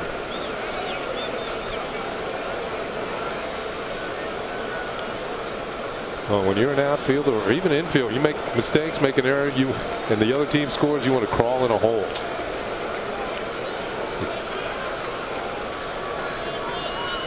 A-Rod hits a ball on the ground to third. Tough play for Ridge. He comes up with it. Long throws in the dirt and dropped by Cabrera at first base. And Alex Rodriguez will be safe. That should go as an error on the third baseman. Teixeira stayed at second. Well, the defense right here in this inning fell in the Tigers and French. He gets to the ball. Brandon Inge, good range. Not enough on the throw. Looked like Miguel Cabrera pulled his head off a little bit. It was in his glove. Just didn't have possession of it. So 2 on, 1 out, and pitching coach Rick Knapp out to the mound to talk to the pitcher. And a reminder while we wait here, this copyrighted telecast is presented by the authority of the New York Yankees and may not be reproduced or retransmitted in any form. And the accounts and descriptions of this game may not be disseminated without the express written consent. That's written consent of the New York Yankees.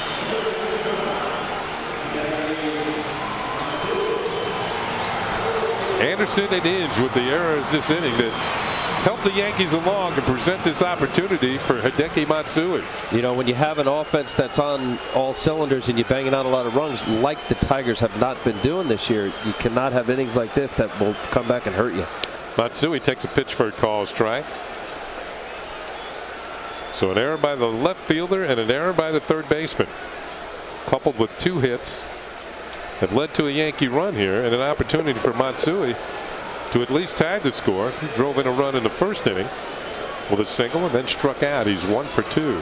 Next pitch, call, strike 2. French dots the outside corner. No balls and 2 strikes on Matsui.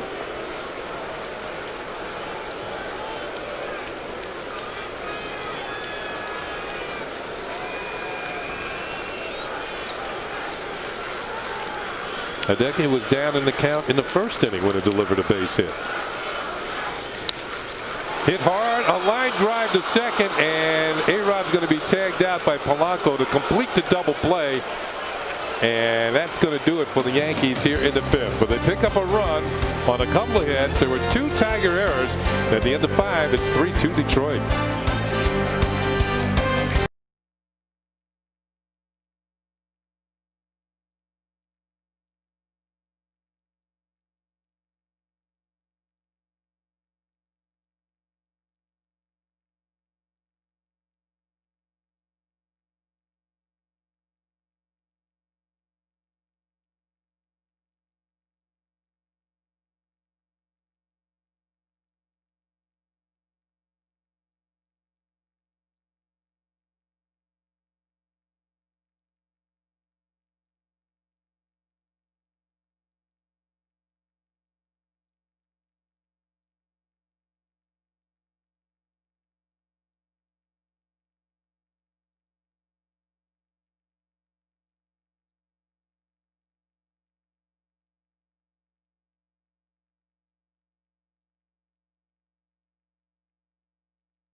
Yes is brought to you in part by J&R Music and Computer World. And by Ford, the official truck of the New York Yankees. 3-2 now to the 6th inning. A.J. Burnett, despite the fact that he has walked 5 batters in the game, has only 1 strikeout, kind of hung in there. And here is Josh Anderson, who tonight has had a couple leadoff walks and has scored a run. Fakes a bunt, takes it high and away for ball 1. Yeah, this is definitely a rewarding game for A.J. Burnett, assuming that he's able to get through this, because he struggled command-wise, not his best stuff, and still in the ball game. A ball and a strike. They're moving around in the Yankee bullpen. Is it Robertson again? No, it's Cevis. Cevis is up and throwing.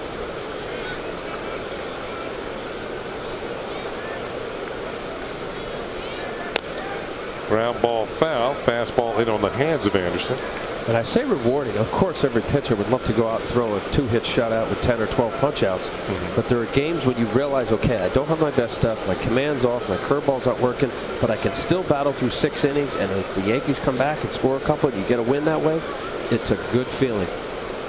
1-2 pitch. And did it hit him? A good bounce. Anderson not hit it to first. Not a good actor. No. These guys will be jumping around. Yeah. A veteran guy. A couple more years, he'll fall down on the ground. Trainer will come out. Start crying. Yeah. See tears coming in. Yeah, like soccer. 2-2 the count. Bottom third of the order. Anderson, Laird, and Everett for the Tigers in the 6th inning against A.J. Burnett. This pitch is fouled back off to the left. And the count holds at 2 balls and 2 strikes. First game of a 3-game series. We've got a good matchup tomorrow afternoon here at the stadium. Justin Verlander pitch for the Tigers against C.C. Sabathia. Gets the call for the Yankees. Ball hit on the ground slowly towards first for Teixeira. Steps on the bag ahead of Anderson. And there's 1 out in the 6th inning.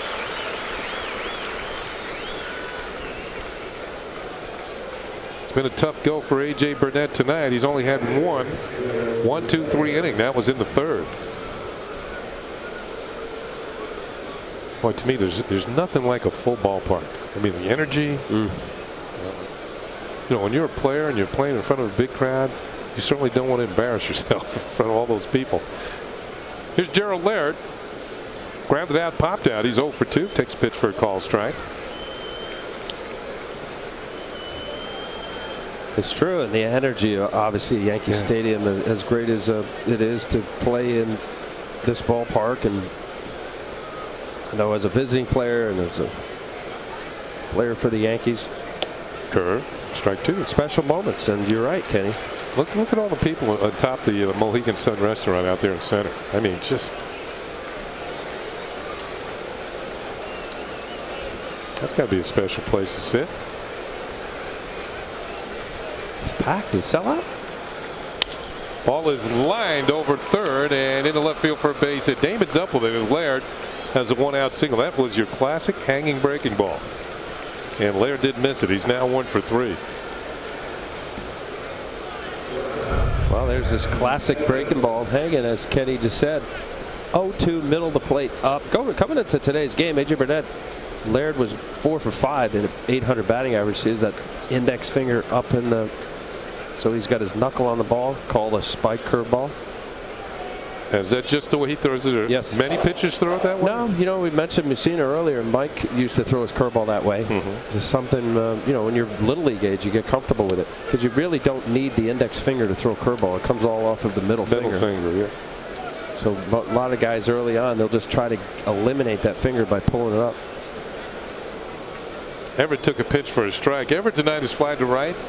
Short right field. That was in the 2nd inning. And then grounded into a double play in the 4th that ended the inning. Started by Alex Rodriguez. Inside for a ball.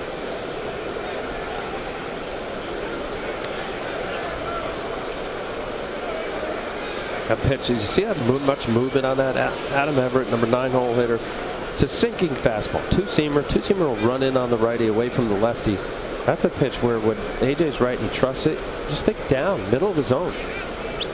Tremendous late movement is going to be the reason why Everett doesn't square it up.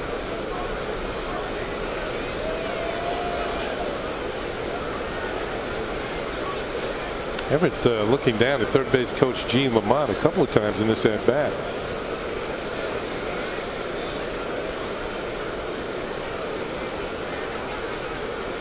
There goes the runner. Pitch is on the way and it's hit in the air to right center field. Melky Cabrera makes the catch. A chance for an easy double play. Laird was all the way around second and is doubled up. Melky Cabrera with his second assist of the night. He only had one coming into this game. And Melky throws out Laird to complete the double play. It was just a matter if he could catch the ball in the air. He does it. And the easy double play gets the Yankees out of the inning here in the 6th.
Break time. Time for a fresh brewed cup of coffee. And yes, we get our Green Mountain K-Cup coffee system from the same people who bring us our office supplies.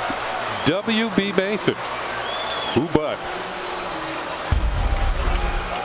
Well, this call to the bullpen brought to you by AT&T. Your world delivered. Jim Leyland goes to the bullpen and brings in a left-hander, Fu-Tae Ni. And he'll come in relief of Luke French. This will be the 8th game for Ni, and he's been pretty good so far. 8 innings, 8 strikeouts, 1 walk, and 6 hits. He'll face Posada, Cano, and Swisher. Yankees down by 1 here in the 6th inning. Ni is a native of Taiwan, same as Chin-Ming Wong. And he deals a breaking ball to Posada that's down low for ball 1. So French goes 5 innings, 2 runs, 5 hits, 3 walks, and 3 strikeouts. And he leaves with a 3-2 lead. Now it's up to the Detroit bullpen. Try and hold the winning decision for him.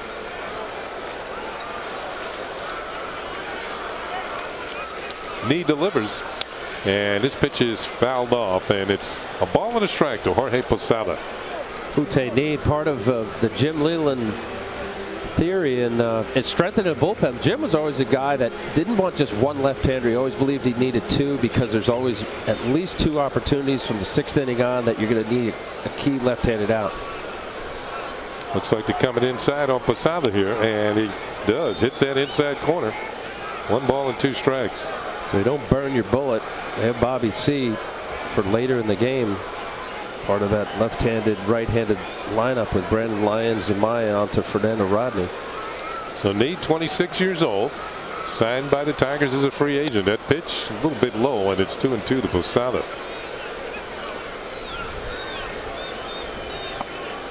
There is Phil Hughes getting up in the Yankee bullpen.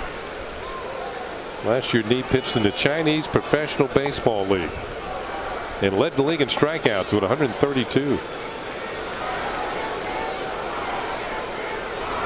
2-2 to Posada, and he lifts one in the air, foul down the right field side, out of play.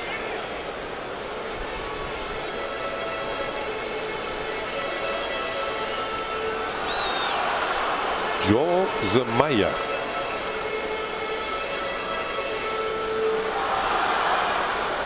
Hard throwing right-hander gets up in a Tiger pen.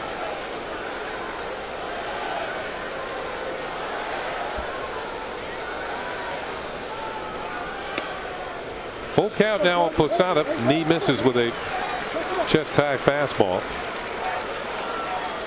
Cano's on deck. Swisher to follow. Good at bat. Posada watching, seeing the release point, where Knee's coming out. Pretty good zip from Knee and his fastball. Hardest thing for hitters is to see a guy for the first time. He can get with the hitting coach, Kevin Long, and say, what does he have? What's the movement? What are his pitches? What's his out pitch? You got to stand in the box and actually see it 60 feet away. Payoff pitch, and Posada drills it down the left field line. This ball's headed for the corner. Takes one big hop, and it heads into the stands, and it's going to be a ground rule double for Jorge Posada. That was a rocket. And the Yankees have the tying run at second base.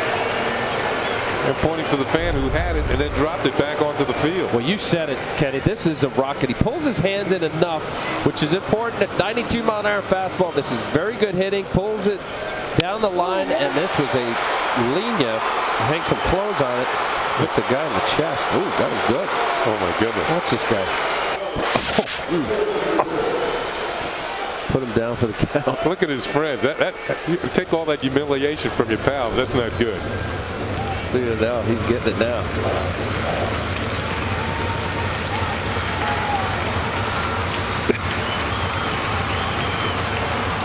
So you see his friend just to the left is texting somebody.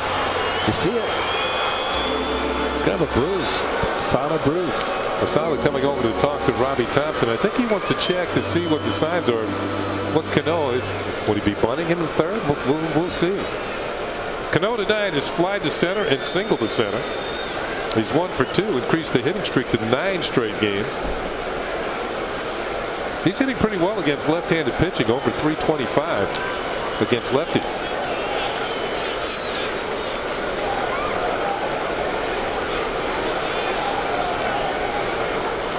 And it misses outside, ball 1 to Cano. How about Knee? 1 year you're pitching in Taiwan, and the next year you're pitching for the Detroit Tigers. The Yankee Stadium. Yeah, exactly.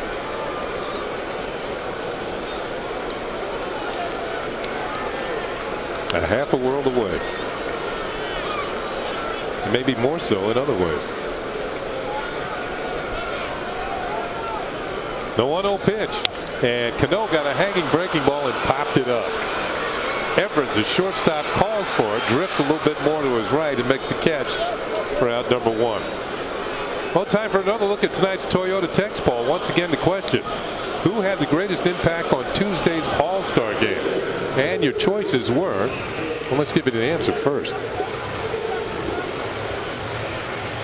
Carl Crawford, Curtis Granderson, Derek Jeter, Mariano Rivera, the rest of the AL bullpen, and by the slightest of margins over Derek Jeter, Carl Crawford, who made the leaping catch at the wall to take away a home run.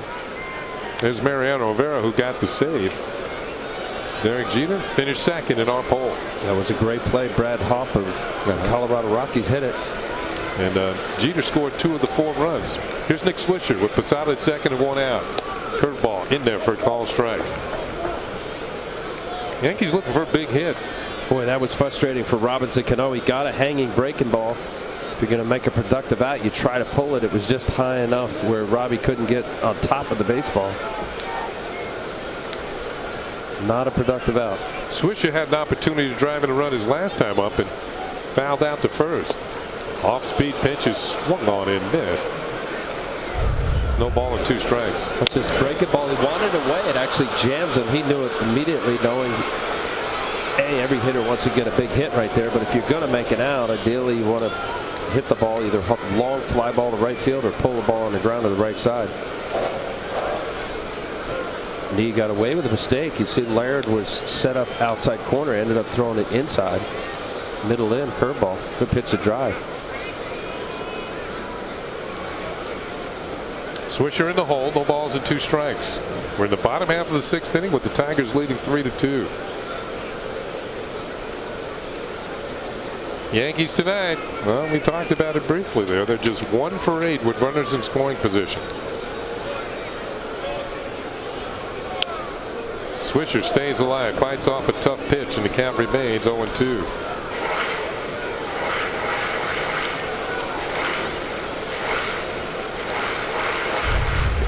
Watch how far Laird. This is the outside corner, and he's got the glove at least a foot outside.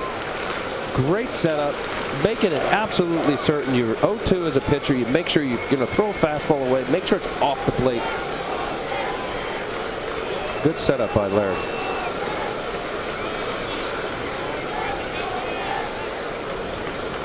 Swing and a miss, strike 3, and Swisher strikes out. Knee picks up a strikeout.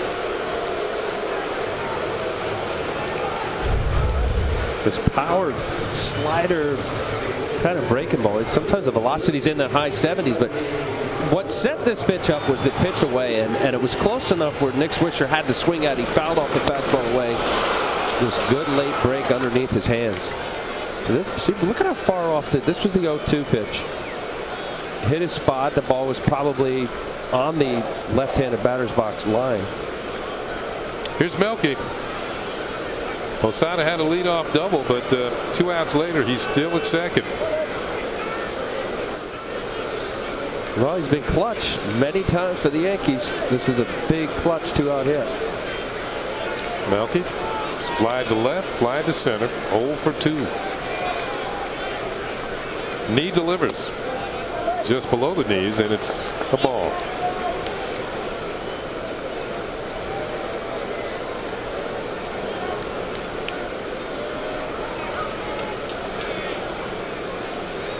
Melky batting in the 9th spot tonight.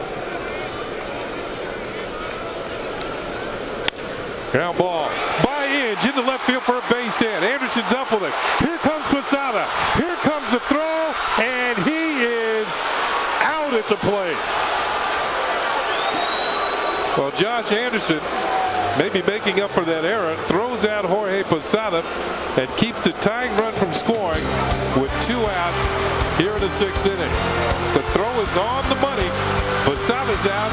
It's still a 3-2 ball game here in the Bronx.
apart by your tri-state area Audi dealers. Audi, the official luxury vehicle of the New York Yankees. Well, we had a bang-bang play at the plate. Let's check it out. All right, the general rule of thumb is if the runner tags third base before the fielder fields it, especially the weak arm position, you have him go. I don't have a problem with Thompson waving him, even though Posada's not the fastest runner on the Yankee team. Make him force the throw. Make him make a good throw. Make the catcher have to. I mean, this was bang-bang. I know it looks like he got him easily. Posada trying to do a reach-around tag. Luckily, nobody got hurt there. You see the ball in the webbing of the glove. I would have gone for the glove if I'm Posada trying to knock the ball out. I think twice now. Earlier, we saw Damon, who kind of was caught in between his slide. I know it probably can't feel good at all if you try to barrel a home plate or the catcher over. That was a very good play by the catcher, Gerald Laird. New pitcher for the Yankees. Phil Hughes in the ball game facing Curtis Granderson. First pitch is upstairs, ball one. On our Smirnoff scoreboard, it's 3-2. The Tigers lead. They came up with a big play last inning to keep it from being a tied game. Granderson's had himself a good night. He has scored 2 of the 3 Tiger runs. And takes a pitch outside from Hughes for a ball.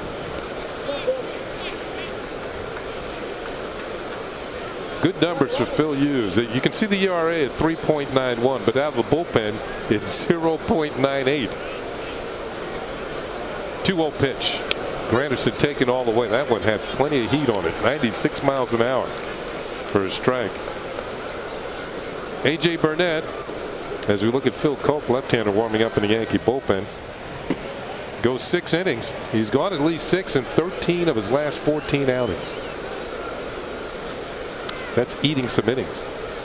Well, as we talked about it, he definitely struggled his way through, but you know, aside from that third run, there was a command issue most of the night with some walks and getting in some bad counts. His curveball wasn't really consistent enough for strikes, but I still think it's one of those battle starts where it easily could have been a much worse game early on. Gives up 2 picket fences in the first inning and second inning.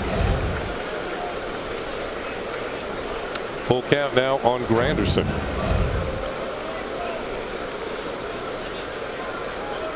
Hughes deals. Foul tipped into the glove of Posada, and Granderson has struck out. Hughes punches out the first man he faces. You know, I know all the talk about Phil Hughes and his role right now. It seems to be excellent for the Yankees and himself. To me, he just looks like a much more confident guy. He believes in his stuff. Certainly his stuff has gotten better velocity-wise. You come in as a reliever and it's all about emptying the tank from your first pitch to however many you'll be out there, 10, 12 pitches. Here's Polanco. Inside corner for a strike. Phil Hughes has been a big part of the Yankee bullpen, which has done a great job since June the 8th. The Yankee bullpen has an earned run average of 2.56. They have been shutting down things at the end of ball games. The 0-1 pitch. Polanco. Did he swing? Yes, says Bob Davidson. 0-2. Polanco. You see that look of Polanco? Still looking out there at first. This little cutter slider going down and away. Ooh. Did he have an intent to swing? Yes. Hughes ahead on the count. No balls and 2 strikes. High and away. Polanco wouldn't bite. You know, Joe Girardi and Dave Island do a good job with the Yankee bullpen. The Yankee bullpen has thrown just over 283 innings. Yet they don't have a single reliever in the top 22 in the American League in innings pitched. So they spread it around for the guys out of the bullpen. Tried to check on that one, and Tim Cheetah is going to call him out. Polanco's going to hustle, and the throw is scooped out of the dirt by Mark Teixeira. So that's going to go as a strikeout, and 2-3 on the putout. Polanco almost made it. Good plays all the way around. Curveball down in the dirt. Posada kind of just goosing it up there. Get inside the line. Good firm throw to Teixeira on the inside part of the line. This was a curveball in the dirt. Posada doing a nice job keeping it in front of him. Just didn't get enough on it. That would have been a bad thing right there. Easily getting them. So 2 outs and nobody on. It'll bring up Miguel Cabrera. Now Cabrera had a base hit his last time up. Was thrown out at second when he tried to stretch a single into a double. Melky Cabrera threw him out. Swing and a miss, strike 1. 97 with the fastball. Let's check this out. Real speed. Don't blink.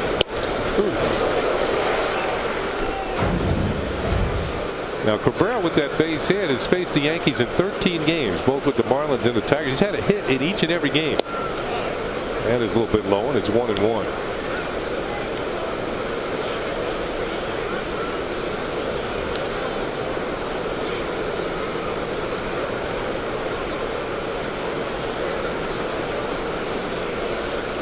Here's the 1-1 pitch.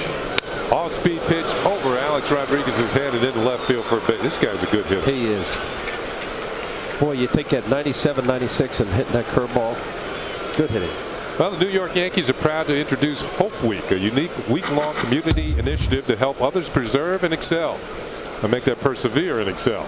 Each day from Monday, July 20th through Friday, July 24th, Yankee players will reach out to inspirational individuals, families, and organizations. Daily celebrations will culminate at Yankee Stadium, and outreach will often take place away from the ballpark. For more information on Hope Week, please visit Yankees.com. Get involved and give hope. Here's Marcus Thames. And I don't know where that was, but it was maybe outside for a ball. That's persevere and excel. Perseverance.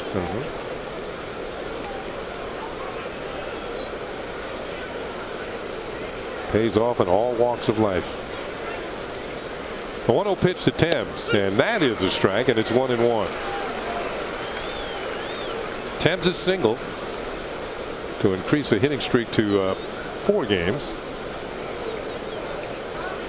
Since coming off the disabled list, he's hit in 23 of 33 games. He's also grounded out and walked, so he's 1 for 2.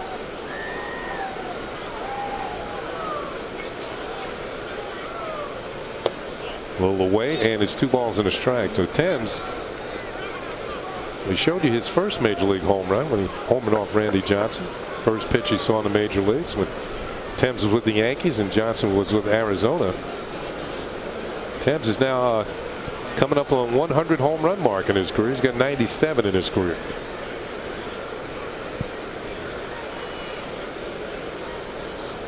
Breaking ball hit hard by Alex Rodriguez and into left field for a base hit.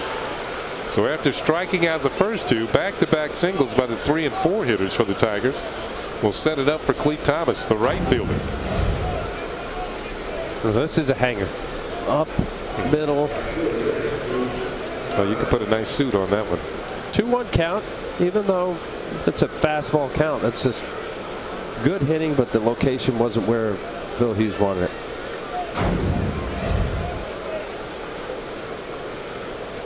So Hughes will now face Thomas, who has walked, flied to left, and then walked again.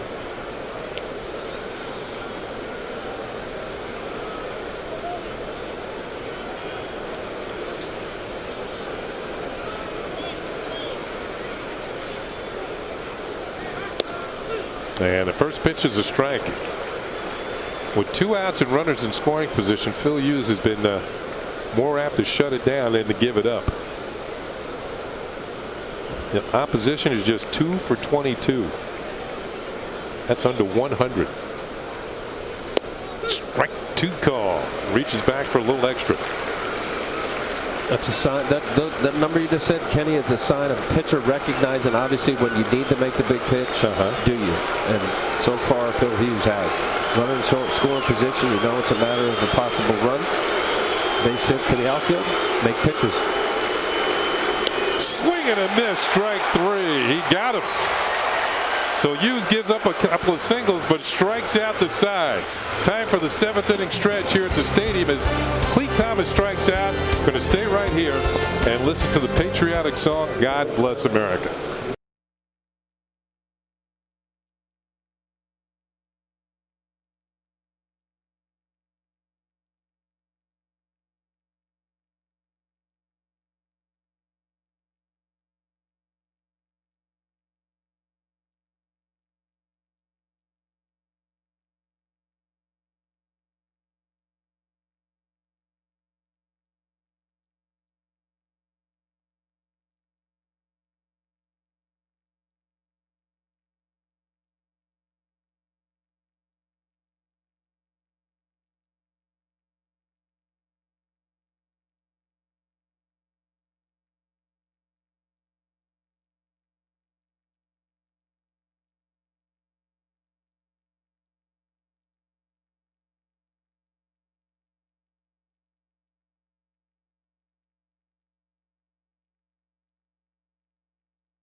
Mets have had their share of injuries this year. We look at our Smirnoff scoreboard. It's 3-2. The Detroit Tigers leading. Tigers have gone to the bullpen once again. Jimmy Leland's called for the right-handed Joel Zumaya. And Zumaya, well, at times he has touched triple digits on the radar guns. You can see the 30 strikeouts in 30 innings, but 21 walks, and he's given up 29 hits. It's been a case of lefty-righty for him this year. Right-handed batters are hitting 197, but lefties are hitting 309. You can see the rain beginning to fall here in the bottom of the 7th inning at Yankee Stadium. The Yankees, trailing by a run, have the top of the order to face Amaya, Jeter, Damon, and Teixeira here in the 7th inning. Zumaya has struggled over his last 8 appearances as Jeter takes a pitch for a call strike. His ERA is over 7. Well, he's had so much injury problem and DLs with sore shoulder and finger strain and back spasms. A lot of DL time. Up and into Jeter, and it's a ball and a strike as the ball breaks off of Laird's glove and goes all the way back to the screen. That's a bow tie. Not intentional, just an overthrown fastball.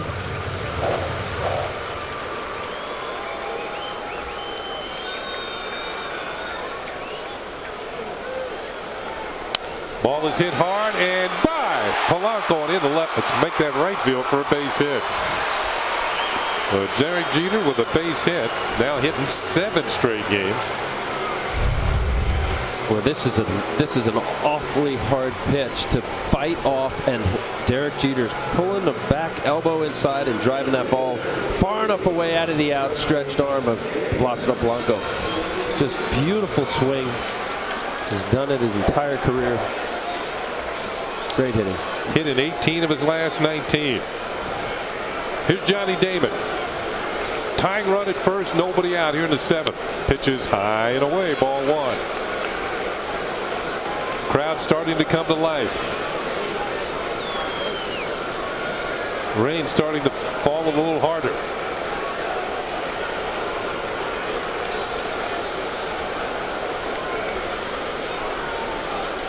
The 1-0 pitch to Damon is low, ball 2. 2 balls and no strikes.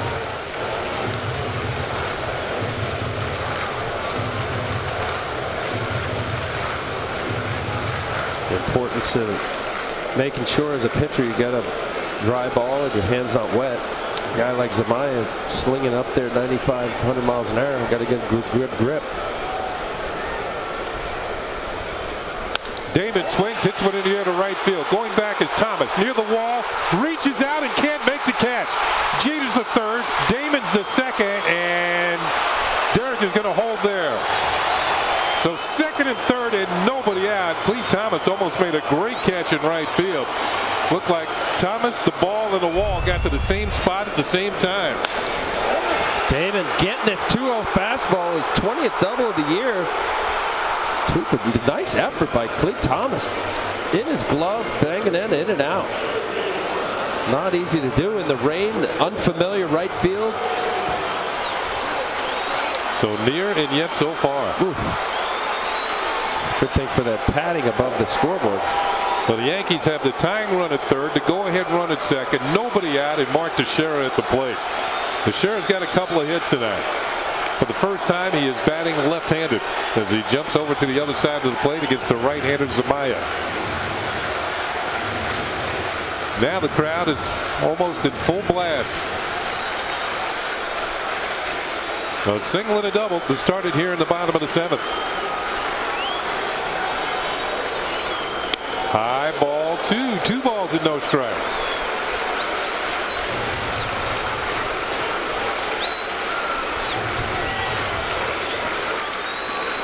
When Zumaya first burst upon the major league scene, he had that explosive fastball. 2-0 pitch, high and inside, 99 miles an hour, and he still got it. The 1-run lead, Jim Leland. So far, nobody's up in the Tiger bullpen. There you see Rick Knapp, the pitching coach. Yeah, I think he's going to get closer to the phone when he thought about it. Rain coming down pretty hard here at the stadium. The 3-0 pitch. Teixeira takes, and that is in there for a call strike. 3-1.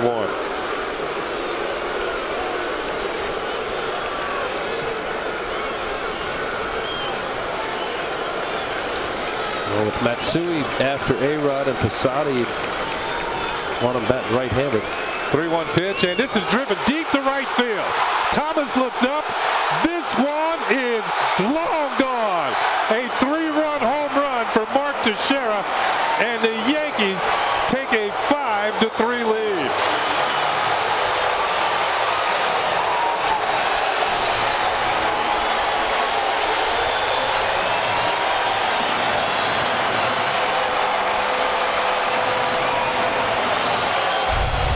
Well, he got this 3-1 fastball middle of the plate. He knew it. Had plenty of distance and height. 22nd home run of the year. Teixeira turning on a 98-mile-an-hour fastball. Yankees take the lead. That's his first home run since June the 12th. Here's Alex Rodriguez. A-Rod take it all the way, and it's in there for a call strike. So Zamaya comes in and gives up a single, a double, and a 3-run homer.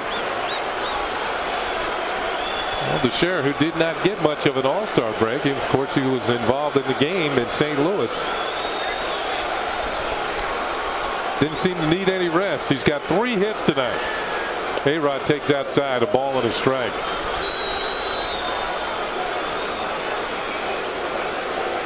That ball reached the second deck in right field.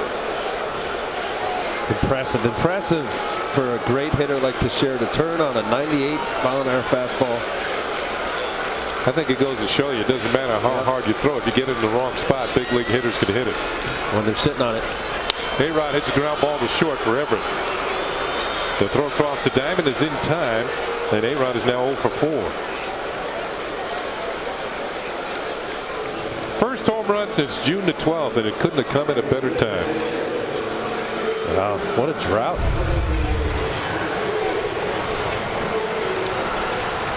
Now this one switch hitter to another. Swisher and Teixeira. Congratulated. And here's Matsui. Bobby C. and Zach Miner. C is the left-hander. Miner's the right-hander. Matsui 1 for 3 at the plate. Takes a pitch for a call strike. Well, that was a quick turnaround, wasn't it? Single, double, home run.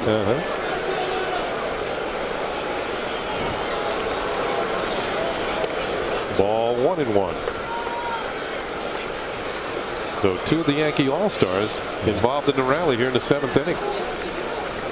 Good pitch, too. Jeter starting that rally off with a tough fastball inside. 1-1 pitch to Matsui, and he takes it high. 2 balls and a strike.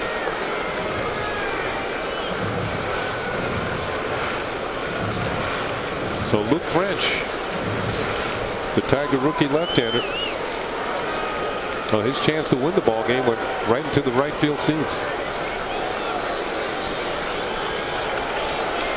2-1 pitch, and Matsui had a good swing and fouls it back. It's 2-2, a 98-mile-an-hour fastball.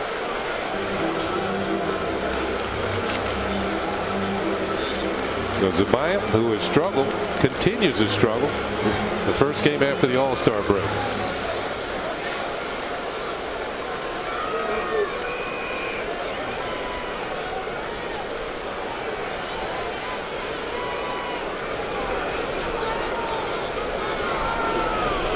Off-speed pitch is drilled into center field for a base hit. Matsui's second hit of the game. If you're a Yankees fan on the go, now you can see Yes Network games online. Now Bronx Bomber fans missing the game at home can watch live Yes Network Yankee games on their PCs and laptops. If you're an Optimum Online and an IOTV customer, go to yesnetwork.com to get more information and sign up for your subscription right now. Modern technology. Here's Posada. Jorge is 1 for 2. Had a leadoff double in the 6th inning. Was thrown out attempting to score for the final out of the 6th. At that time, the Yankees missed an opportunity to tie the game. Here in the 7th, they have scored 3 times and have taken the lead. A 3-run home run by Mark Teixeira.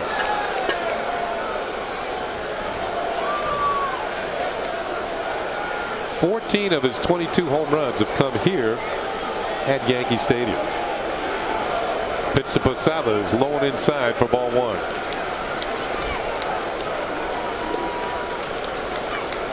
Well, that ball there would have gone out any stadium. Certainly right field here was played well for left-handed batters. That was the same story across the street. The 1-0 pitch. And that is a call strike, 1-1.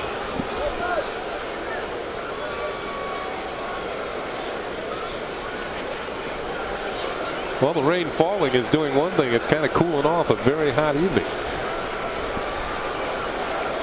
But the Yankees have scored 5 times and have now reached 500 runs on the season. Posada takes low and inside, ball 2, 2-1. The first team to 500 runs in the major leagues. That's an awful lot of scoring. And on a night where maybe your starting pitcher didn't have his best stuff, and you go into the 7th inning with a chance to use your bullpen the way you want, and you got the lead, sometimes your offense has to bail you out, even when you don't have your pitcher doesn't have his best stuff. 2-1 pitch to Posada is low, ball 3. Zamaya struggling. Well, the Yankees have done that all year. Their late inning runs is the best in the baseball with scoring, and I think as opposing pitching staffs, they know that, and it's a matter of them just grinding out the at-bats, getting to your bullpen early on. Obviously, Zamaya does not have it. You get your starting pitcher to go 5. You're already into the bullpen. This is the blueprint of what the Yankees have always done. Yeah, quick strike offense, single double home run in the lead. That's right. 3-1 pitch on the way to Posada, and he takes a call strike. Count is now full at 3-2. Matsui's at first with 1 down.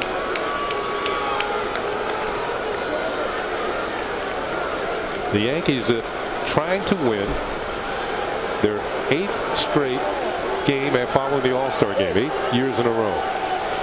They have won the first game following the break. 3-2 pitch is popped up.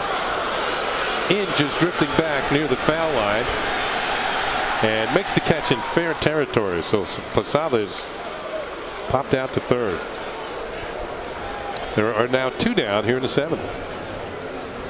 And they know that too. When you have a veteran team and a great lineup like the Yankees have, and it really is a matter of each guy feeding off each other. You know that, Kenny, the years of playing when you have good guys around you. If you didn't do it, then you have trust and faith in your guy behind you or in front of you. And how the whole element of the lineup really comes together. Table setters like Jeter and Damon really make it easier for guys in the middle to get better pitches when they're on base. It's interesting how a team kind of evolves into a team as the season goes along. Here's a pitch to Cano. Breaking ball in there for a strike. When you get to spring training, and especially when you're a new player like Teixeira, you don't really know the dynamics of the team. You know, you've played against these guys, but you've never really been in the same clubhouse with them. And all of a sudden, you start to find out, yeah, I think these guys are really, this is why they've been winning all these years. They've got some good players here who know how to get it done. Now, can I contribute? And he certainly has. Made the All-Star team, and he has tonight. Pitch to Cano is fouled off to the left. Zamaya out of the bullpen threw 53 pitches in an outing on July 3rd. Fireworks went off a day early for him. Yeah, that couldn't have been good. 53 for a reliever. He's thrown 27, which isn't particularly good in this inning.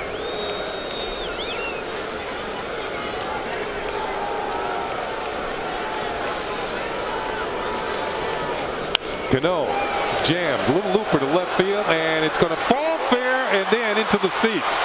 It's going to be a double as Matsui will go to 3rd, and Cano has another multi-hit game. That's his 36th of the year, and the inning continues for the Yankees here in the 7th. Zamaya having all kinds of problems. Sawed off, fights it off, and just hoping at that point that this ball stays fair. His 25th double of the year. Anderson, and for the Tigers' sake, I think that was a good thing that it went into the foul territory. It looked like Matsui had a shot at scoring.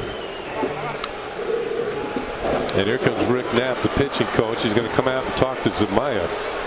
He's been after the mound a few times tonight.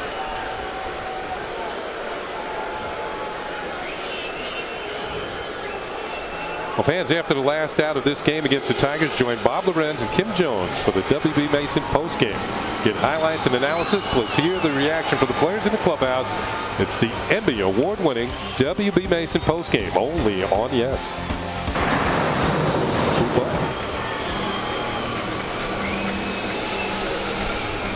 Well, Zamaya gets a little breather, but he's going to continue here in the 7th inning. And he'll face Nick Swisher. Swisher's had 1 hit in 4 at-bats in his career against Zamaya, but that 1 hit was a home run. He's got Matsui at 3rd and Cano at 2nd with 2 outs. Curveball outside for ball 1. Yankees now with 12 hits in the game.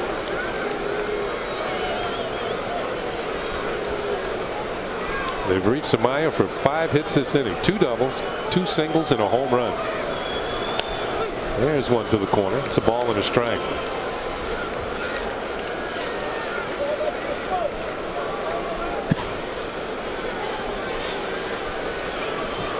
"17 strikes, 13 balls, 30 pitches for Joel Zamaya."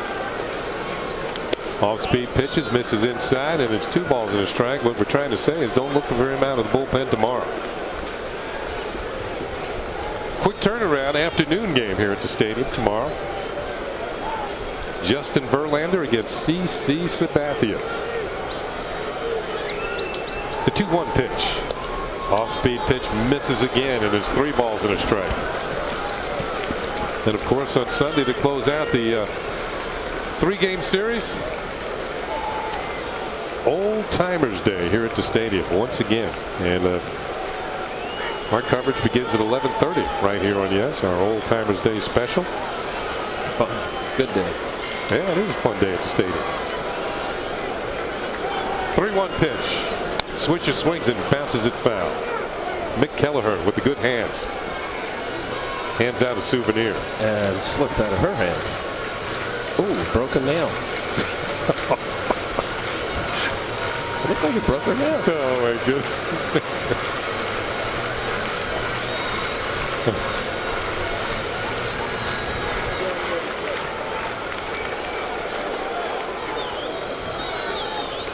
Now the count is full on Nick Swisher. He's trying to nail one right here. 3-2 pitch. Breaking ball is high and away, and the bases are loaded. Believe it or not, that's the first walk that Zamaya's handed out this inning. Jimmy Leland's going to leave him out there. As the Yankees have batted around here in the 7th. 1 through 9 have come to the plate.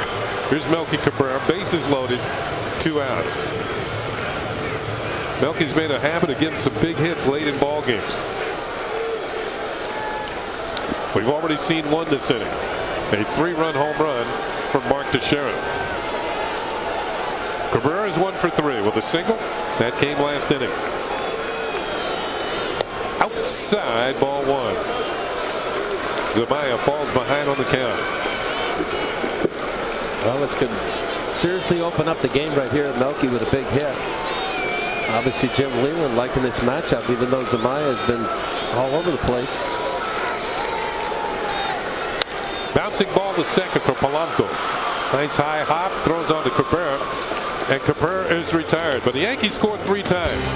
Quick strike offense, a single, a double, and this 3-run home run by Mark Teixeira puts the Yankees in the lead. It's now 5-3, Yanks on top.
We did, Kenny. Mark Teixeira, his 22nd home run of the year after Derek Jeter gets a single, Damon a double. So far, that's the difference in this 5-3 Yankee lead. Mark Teixeira, the Land Rover drive of the game. That's on to the 8th inning. Before we go to the 8th, though, Dan Cunningham's grounds crew working on the field, home plate area and the mound, getting things nice and tidy for Phil Hughes. And hey, fans, tonight throughout the Yankee season on Yes, we're allowing you to vote along with your Yankee announcers for the Chevy Player of the Game. Text your vote to 58772. Tonight's candidates are as follows: Mark Teixeira, Curtis Granderson, A.J. Burnett, and Johnny Damon. Standard text messaging rates apply. So it seems as though they've got everything under control now. The diamond dust has been spread in the mound area and around home plate.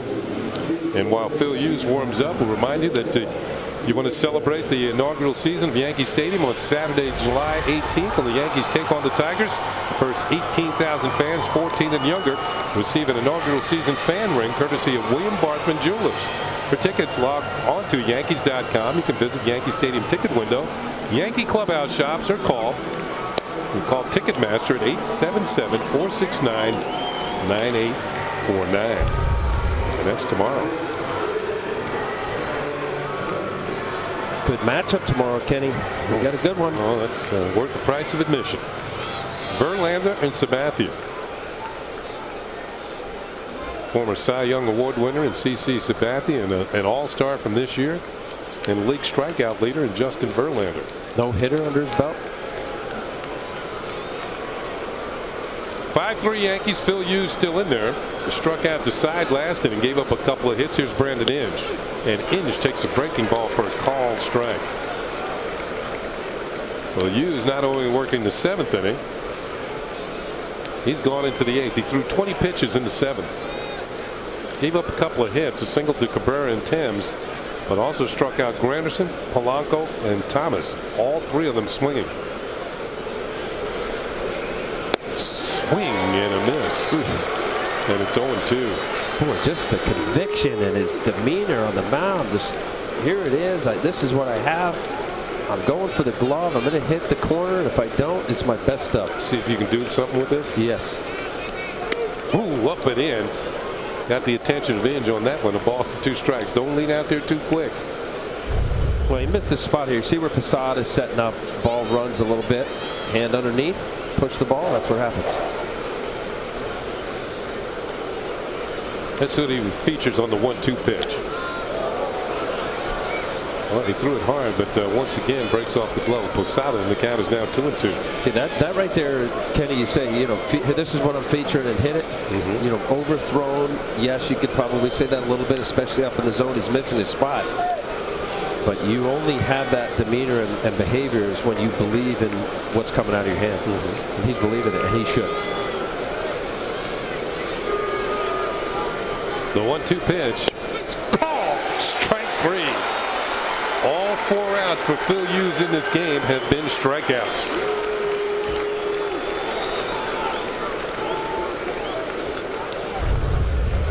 Watch, this is just a powder river. Here it is. I'm going to throw it with all I have, and almost handcuffed Posada. See where Posada was setting up away.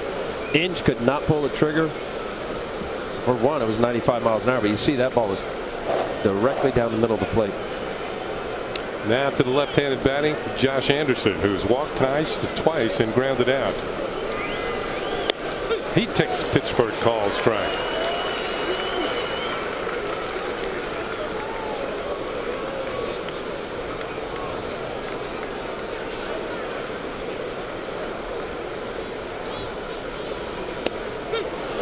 There's called strike 2.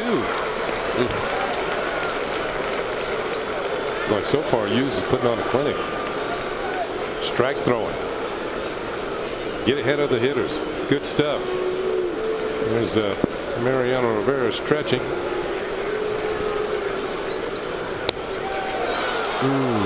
Didn't get the call. 1-2 on Anderson.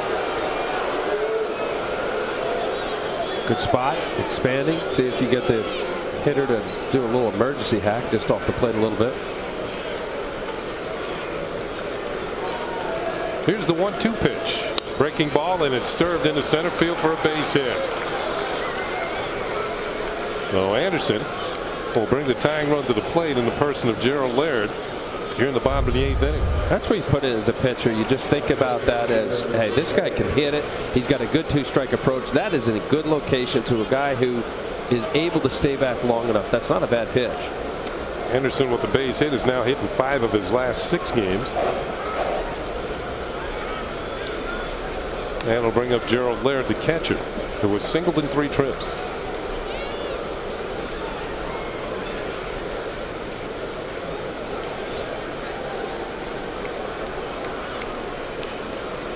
Check on Anderson at first. Now this is the most pitches that Phil Hughes has thrown since his second relief outing. When he threw 63 at Boston, he was primarily working as a long man back then. Now he's a late inning reliever.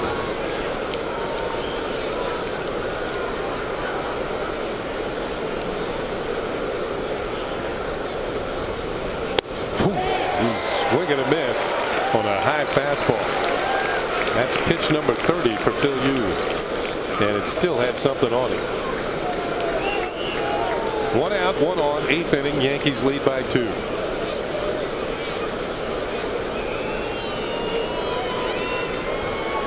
Another toss to first base. When you look out at the field, you know, back in the day when the fields weren't, they didn't have those drainage systems. There'd be a lot of puddles in the outfield. The only place that looks like it's been raining is actually the warning tracks. That's at the outfield. Ball is fouled off, and Gerald Laird's behind on the count. No balls and 2 strikes. Here you look at the warning track near the Tigers dugout,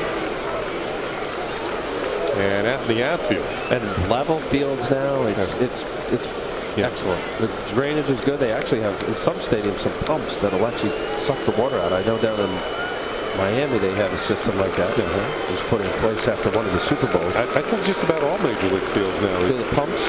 Well, not the pumps, but they have those drainage systems where it could rain like Noah saw, and it just wouldn't show it on the field. Swing and a miss, and Laird is gone. Phil Hughes, every out he has gotten has been a strikeout. All fastballs. Good morning, good afternoon, and see you later. Elevated. Laird knew he was getting a fastball, just couldn't catch up. And that's, as a pitcher, you see that. You feed off the aggressiveness of the pitcher. Or the pitcher saying, here, hit it. And now you know a hitter's going to be willing to swing. Just keep elevating. Posada now out to talk to Phil Hughes. Well, you mentioned the stat that he was in for 63 pitches. I have to believe with 2 innings, even though he had that long rest, unless it was a real emergency case tomorrow, he's going to be pushing up on 40 pitches today that he wouldn't be available for tomorrow. No. The same thing with Zumaya, throwing all those pitches in the top half of the inning. Ramon Santiago is going to hit for Adam Everett. Santiago is switch hitting infielder. Comes off the bench. Everett had been 0 for 3. In fact, he'd hit it at 2 double plays. Santiago, switch hitter. And they're going to call a balk on Phil Hughes, and Anderson will go down to second. Balk and Bob. We used to call him that because he was good for a balk game. A balk. This is it. Oh, it was balk. Bob, he got it. Watch it. Phil Hughes broke his back. Watch his back knee right there. See that? Yeah, I did see that. Maybe we should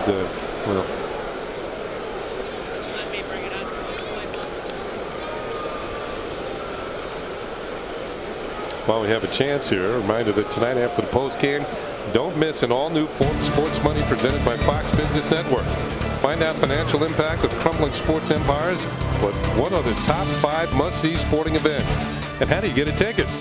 It's an all-new Forbes Sports Money tonight after the post game, only on Yes. How do you get a ticket? Watch his back knee. Now, once he breaks that knee, you have to remove your right foot from the rubber, spin, and throw. And he did. I don't know if he got his cleat caught in the pitcher's rubber, but that was a balk. All right, so a runner at second with 2 outs for Santiago. And he takes a pitch for a called strike. You're not supposed to deceive the runner. But there were some veteran pitchers who got away with that move. They break that right knee and then throw over. And you get the runner leaning towards second thinking you're going to the plate. And all of a sudden you're out.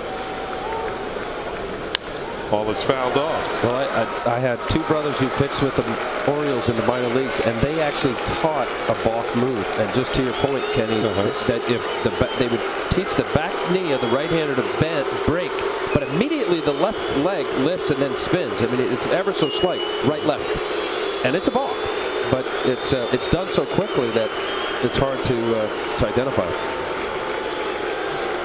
The 0-2 pitch, breaking ball, low and in. Santiago wouldn't bite, and it's a ball and 2 strikes. Let's see what Santiago has done as a pinch hitter this year. He is 1 for 2. 4 for 13 in his career as a pinch hitter. That's not bad.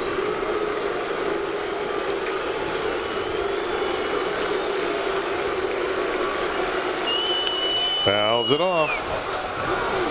It's a good name, huh? Not sure if they're booing you ever.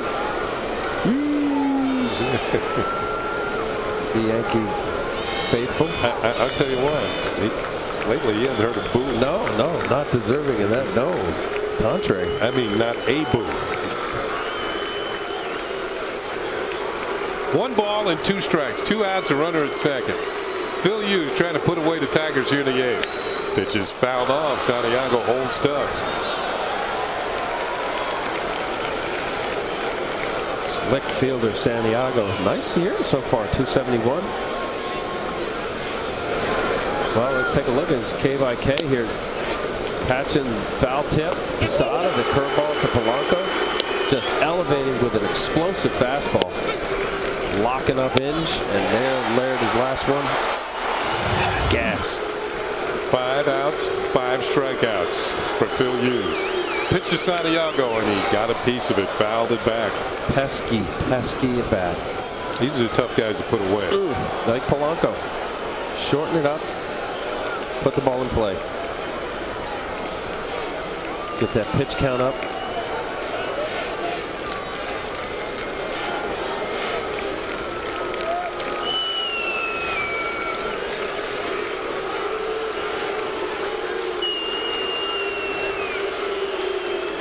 Hughes deals. Santiago fouls another one off. He's getting his money's worth in 1 at bat. You know, and for Hughes, you're caught because he's late with the fastball, so he's allowing the ball to track. He's tracking it late, and he's carrying it deep in the zone.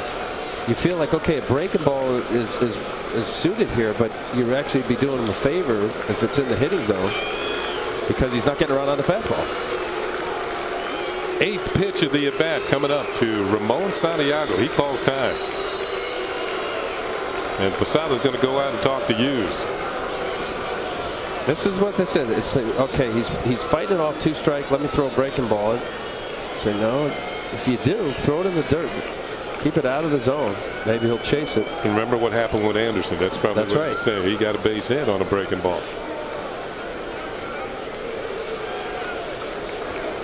Cabrera, same thing. His single was on a breaking ball. Called strike 3. He got him. Phil Hughes. 6 outs, all by strikeouts. Strikes out Santiago. Paints the outside corner. The score remains 5-3 Yankees.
save you 15% on car insurance. Well, in the 5th inning, fastball away.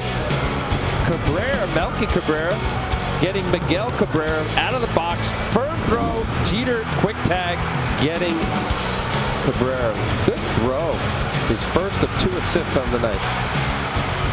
Got one in the 5th inning, picked up another assist in the 6th inning. Showing off that gun. Yeah. Couple of changes for the Tigers. You saw Santiago pinch hit for Everett. He remains in the game at shortstop. And the new pitcher in the ball game for the Detroit Tigers is Zach Minor, making his 25th appearance of the year. He's got a good 1-loss record, 5-1. 38 strikeouts in 49 and 3rd innings, 25 walks.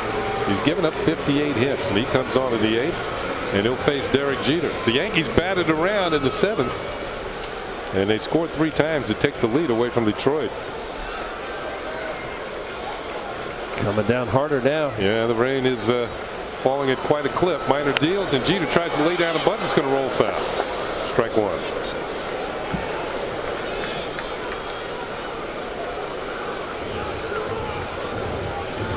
Seeing Brandon Inge playing back. Jeter saying, okay, you're going to give me a little single here? Just lay one in front of you. Double play depth would be somewhere in here. Or bunting defense. Top of the order for the Yankees. Jeter, Damon. Oh, you can see the rain now. It is really coming down. Pitches inside for a ball. And the umpire is going to call time, and they're going to bring the ground crew out and cover the diamond. This is the hardest the rain has been falling all night long, and the ground crew is going to spring into action here at Yankee Stadium, with the Yankees leading by a score of 5-3. So time was called at approximately 10:08 as Derek Jeter was leading off in the bottom of the 8th inning. Ground crew hustling to cover the field. The faster they get the tarp on, the less work they have once they take it off. The field won't get inundated with water.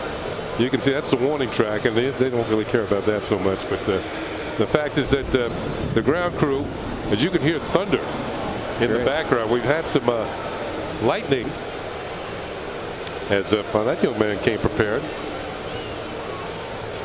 And well, while we have some time here, remind you of what's going on this weekend here at the stadium. The Yankees continue this series with the Tigers. Complete coverage of Game 2 starts tomorrow at noon.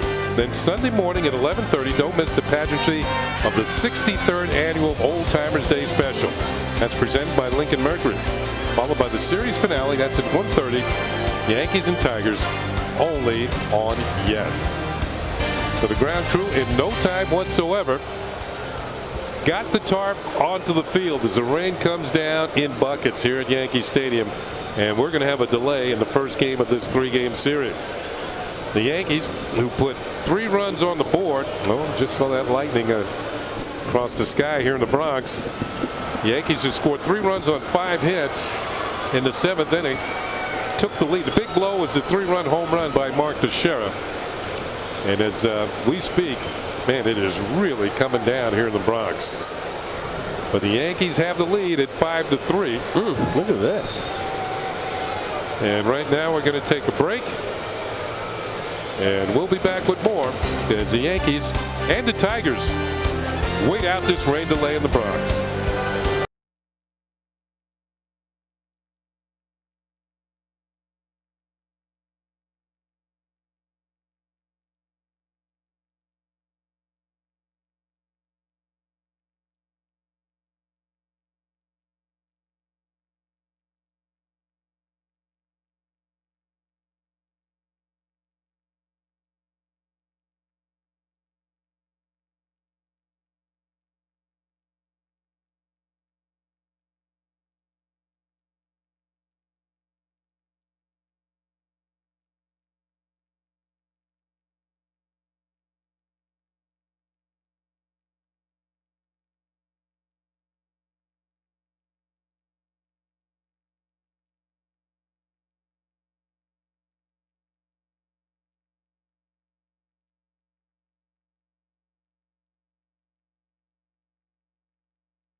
When that thing gets a little wet, it gets a little bit more difficult to handle.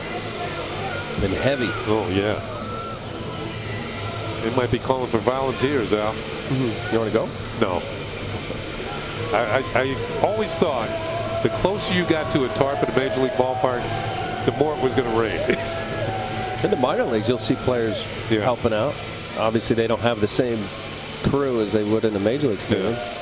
You know, I heard a story that years ago when the Dodgers first got to Los Angeles and they're playing at their, which is now Dodger Stadium, that they didn't have a full-time, it never rained, hardly ever rained. And one night it started raining really hard and they didn't have enough guys to get the tarp out. And they didn't know how to use it anyway. So the game got rained out. When do you see rain in LA? In the summer? Well, not very often. And that particular time, I remember the first game at Sky Dome. I was there in 1989, and of course it being a retractable roof, but they didn't anticipate. They wanted to show off the open roof, and it started to rain, and there was a rain delay as the roof would close. And you know, we had to wait 15 minutes for the roof to close, and the rain obviously was just in line with as the roof was getting smaller and smaller, the opening. As you can see, the Tigers are back on the field, and Zach Miner, who was warming up out in the bullpen, will continue on here in the bottom of the 8th inning. When the rains came, Derek Jeter was at the plate. The count was a ball and a strike on Jeter. He was leading off in the bottom of the 8th inning with the Yankees leading by a score of 5-3. It was Jeter who got the rally started last inning with a single to right field off Joel Zumaya. And Johnny Damon promptly hit one off the wall in right center for a double. There's Jim Leyland, the Tiger manager, who is his Tigers leading the Central Division by 3.5 games over the Chicago White Sox. And the Tigers have also won 4 of their last 5 ball games. Not getting much help tonight, Kenny, with the Twins winning and the White Sox looking like they got an easy win over the Orioles. Yeah. So they might be losing ground if they lose this ball game to the Yankees here in the Bronx tonight. Mark Teixeira with the big hit. Joe Girardi. Well, the Yankees trying to make it a win after the All-Star break in their first game 8 years in a row. Catching up to the American League All-Stars. 13 in a row. Miner's taking his final warm-up tosses on the mound.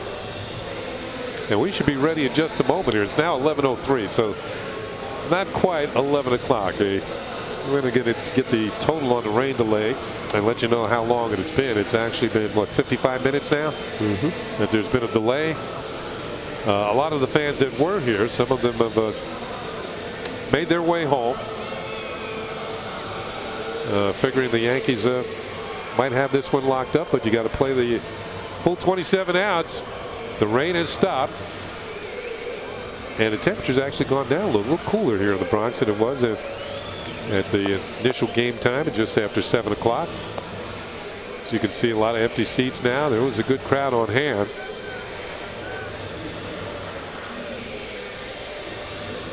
So it'll be Jeter, Damon, and Mark Teixeira for the Yankees here in the bottom of the 8th. Phil Hughes, we saw him come out of the bullpen in the 7th. He got 6 outs in the game. He pitched the 7th and the 8th and struck out 6.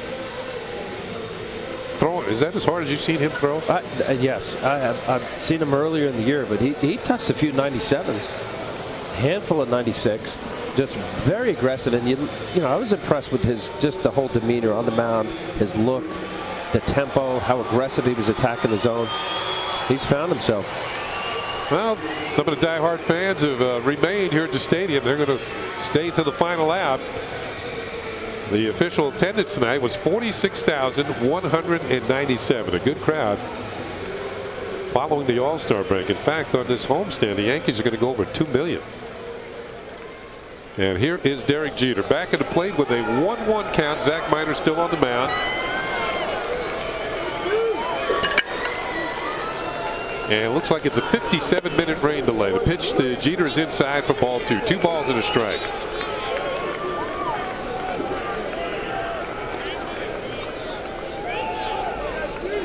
Jeter had the base hit, his lone hitter tonight, but that got the rally started last inning. Next pitch is lined into left center field. And Derek Jeter has himself a multi-hit game. Been on base 3 times. So Zach Minor gives up a hit. Well, team leader with .321 batting average coming in. You see that middle of the plate sinker that actually bore in on his hands a little bit. Derek doing his usual Jeter-esque type swing. This one up the middle. Nice little punchline drive. Jeter's 34th multi-hit game of the year, and there's your answer. Yes. Mariano's getting up to warm up. Well, watching Zach Minor, him being up, obviously he's not a closer, but I guess the 57 minutes, all right. Plus a save in order. Johnny Damon has scored 3 times tonight. He's had a couple of hits. Remember, he came into this game 2 for his last 21. Among the league leaders in runs scored. Jeter on with, here's a pitch way outside. It's a ball and a strike on Damon. Minor, the 4th Tiger pitcher of the night. French started, Knee came in relief, then Zumaya, and now Minor.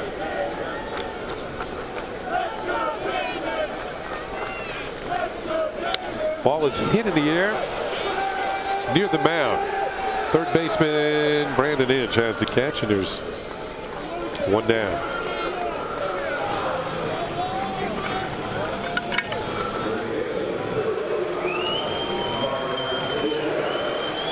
I mentioned Teixeira's home run, the first one he hit, should say left-handed since June the 12th. He did homer in July 9th in Minnesota on the last road trip, but that was batting right-handed. Low and inside from Zach Minor. 1 on, 1 out. Yankees lead 5-3. We're in the bottom of the 8th inning. Thanks for staying with us on Yes Tonight. We gave you just about an hour to get some things done and then come back to the ball game. Take a nap. That pitch is in there for a strike. Oh, we had a lively discussion while you fans were being entertained by Bob Lorenz back in the studio.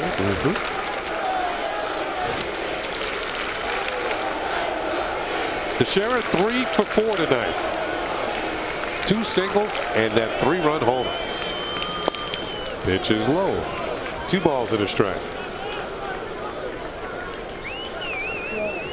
You've heard that saying, right man, right time? That was Teixeira in the 7th inning. Up there with 2 men on.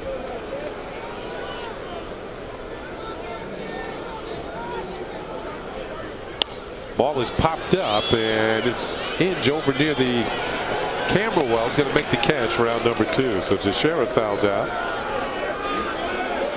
And that'll bring up Alex Rodriguez, who's looking for his first hit of the night. A-Rod is 0 for 4.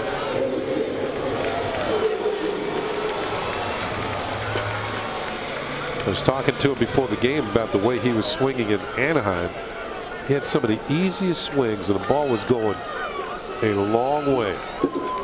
Nice, easy swings, not trying to do too much with it, and the ball just carried out of the ballpark. Foul at the plate, strike 1 on Alex Rodriguez. I thought his most impressive home run was that right center home run that he stayed on the ball. And I know you Yankee fans, you watch Yes Enough. When he's locked in and right, as Kenny was saying when he was talking with him, he just is so effortless and smooth, and he's such a strong man that ball away stays away.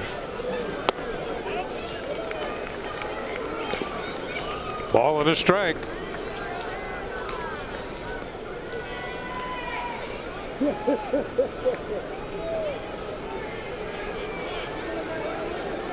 Alex looking for his first hit of the night. The Yankees have pounded out 13 hits. There's a call strike, and it's 1-2. Let's see here. Swisher doesn't have a hit, and Alex Rodriguez doesn't have a hit. Those are the only 2 Yankees who haven't gotten into the hit column tonight.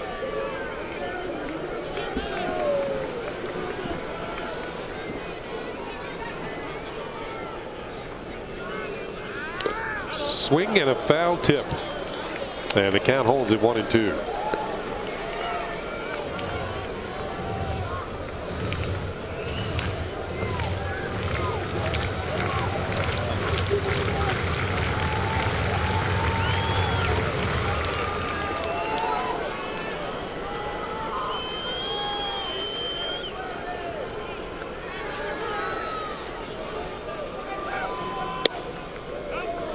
2 balls and 2 strikes. You mentioned about Teixeira being in the right place at the right time. Just watching Zamaya, who's been struggling off and on for the Tigers, but basically Powder River 95 plus, but didn't show anything else. And for Jeter, Damon setting up Teixeira, Teixeira saw 4 fastballs in a row and a 3-1 count and just clicked it.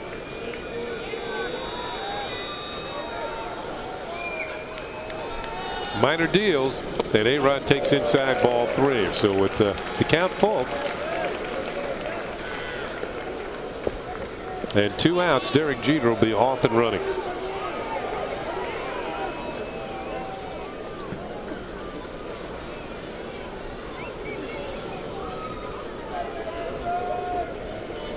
Every pitch is a battle for both the hitter and the pitcher. Runner goes, the pitch is on the way, and it's swung on in. Missed. Strike 3. Looked like an off-speed pitch. It strikes out Alex Rodriguez. And it's on to the 9th inning. There it is, a changeup. 5-3.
No, I think he has 4 tonight.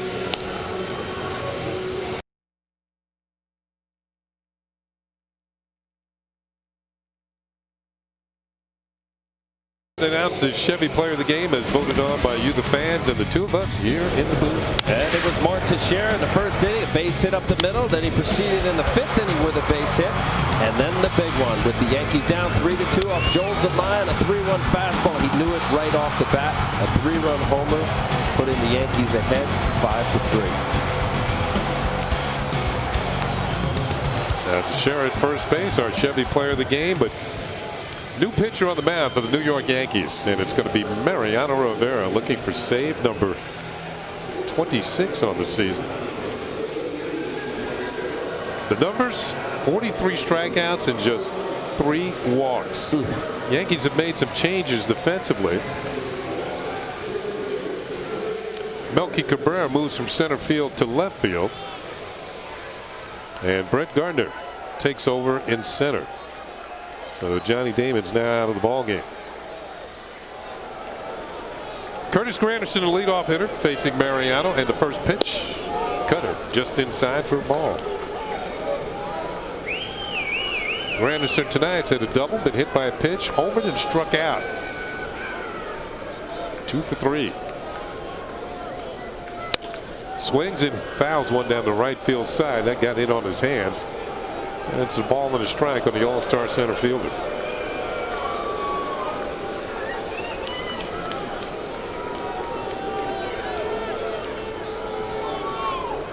Mo has been outstanding his last 10 ball games.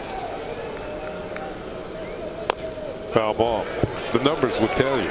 10 games, 10 1/3 innings, 3 hits, no runs, no walks, and 11 strikeouts.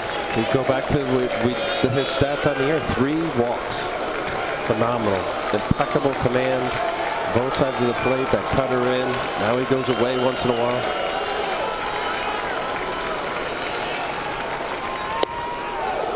Two. He runs the cutter in on the hands of Granderson. Granderson, Polanco, and Cabrera. The hitters scheduled to face Mariano here in the ninth.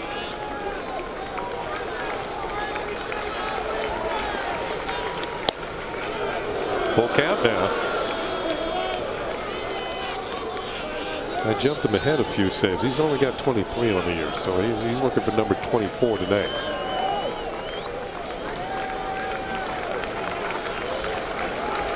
Here's the payoff pitch, and it's fouled back by Granderson.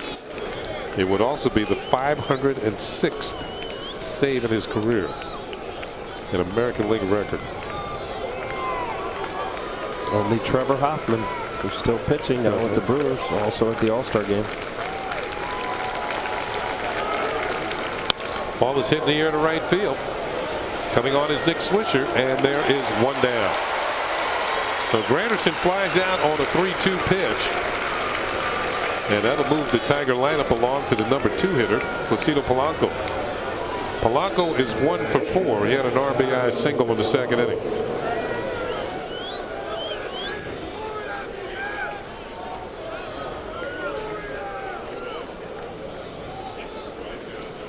Polanco only has 2 at-bats against Mariano, 0 for 2. Not much of a history there. And he takes a pitch for a call strike.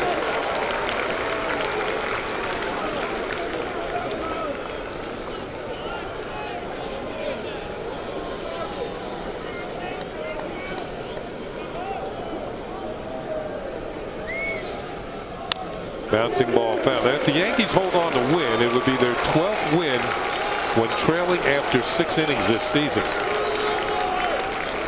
They had a total of 12 of those type of wins all of last year. So they've been more of a comeback team this season. Scoring late. Best in baseball after 7.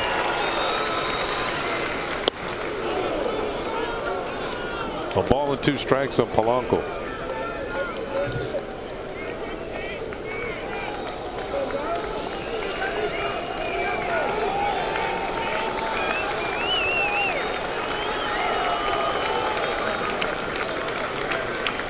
Look out, jumps back out of the way, and now it's 2-2.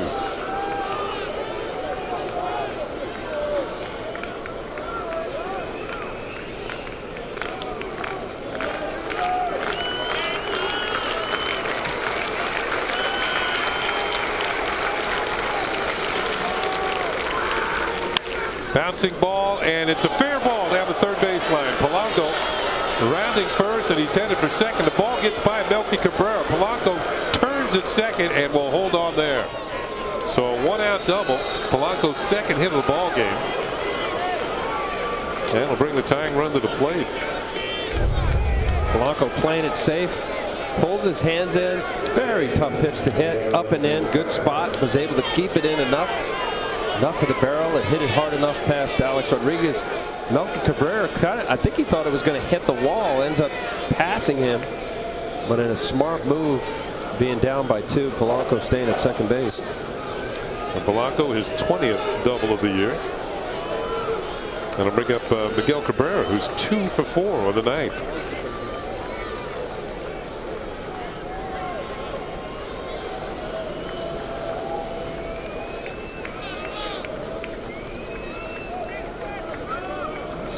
Ball is drilled towards the middle. Jeter comes up with it, throws the first in time.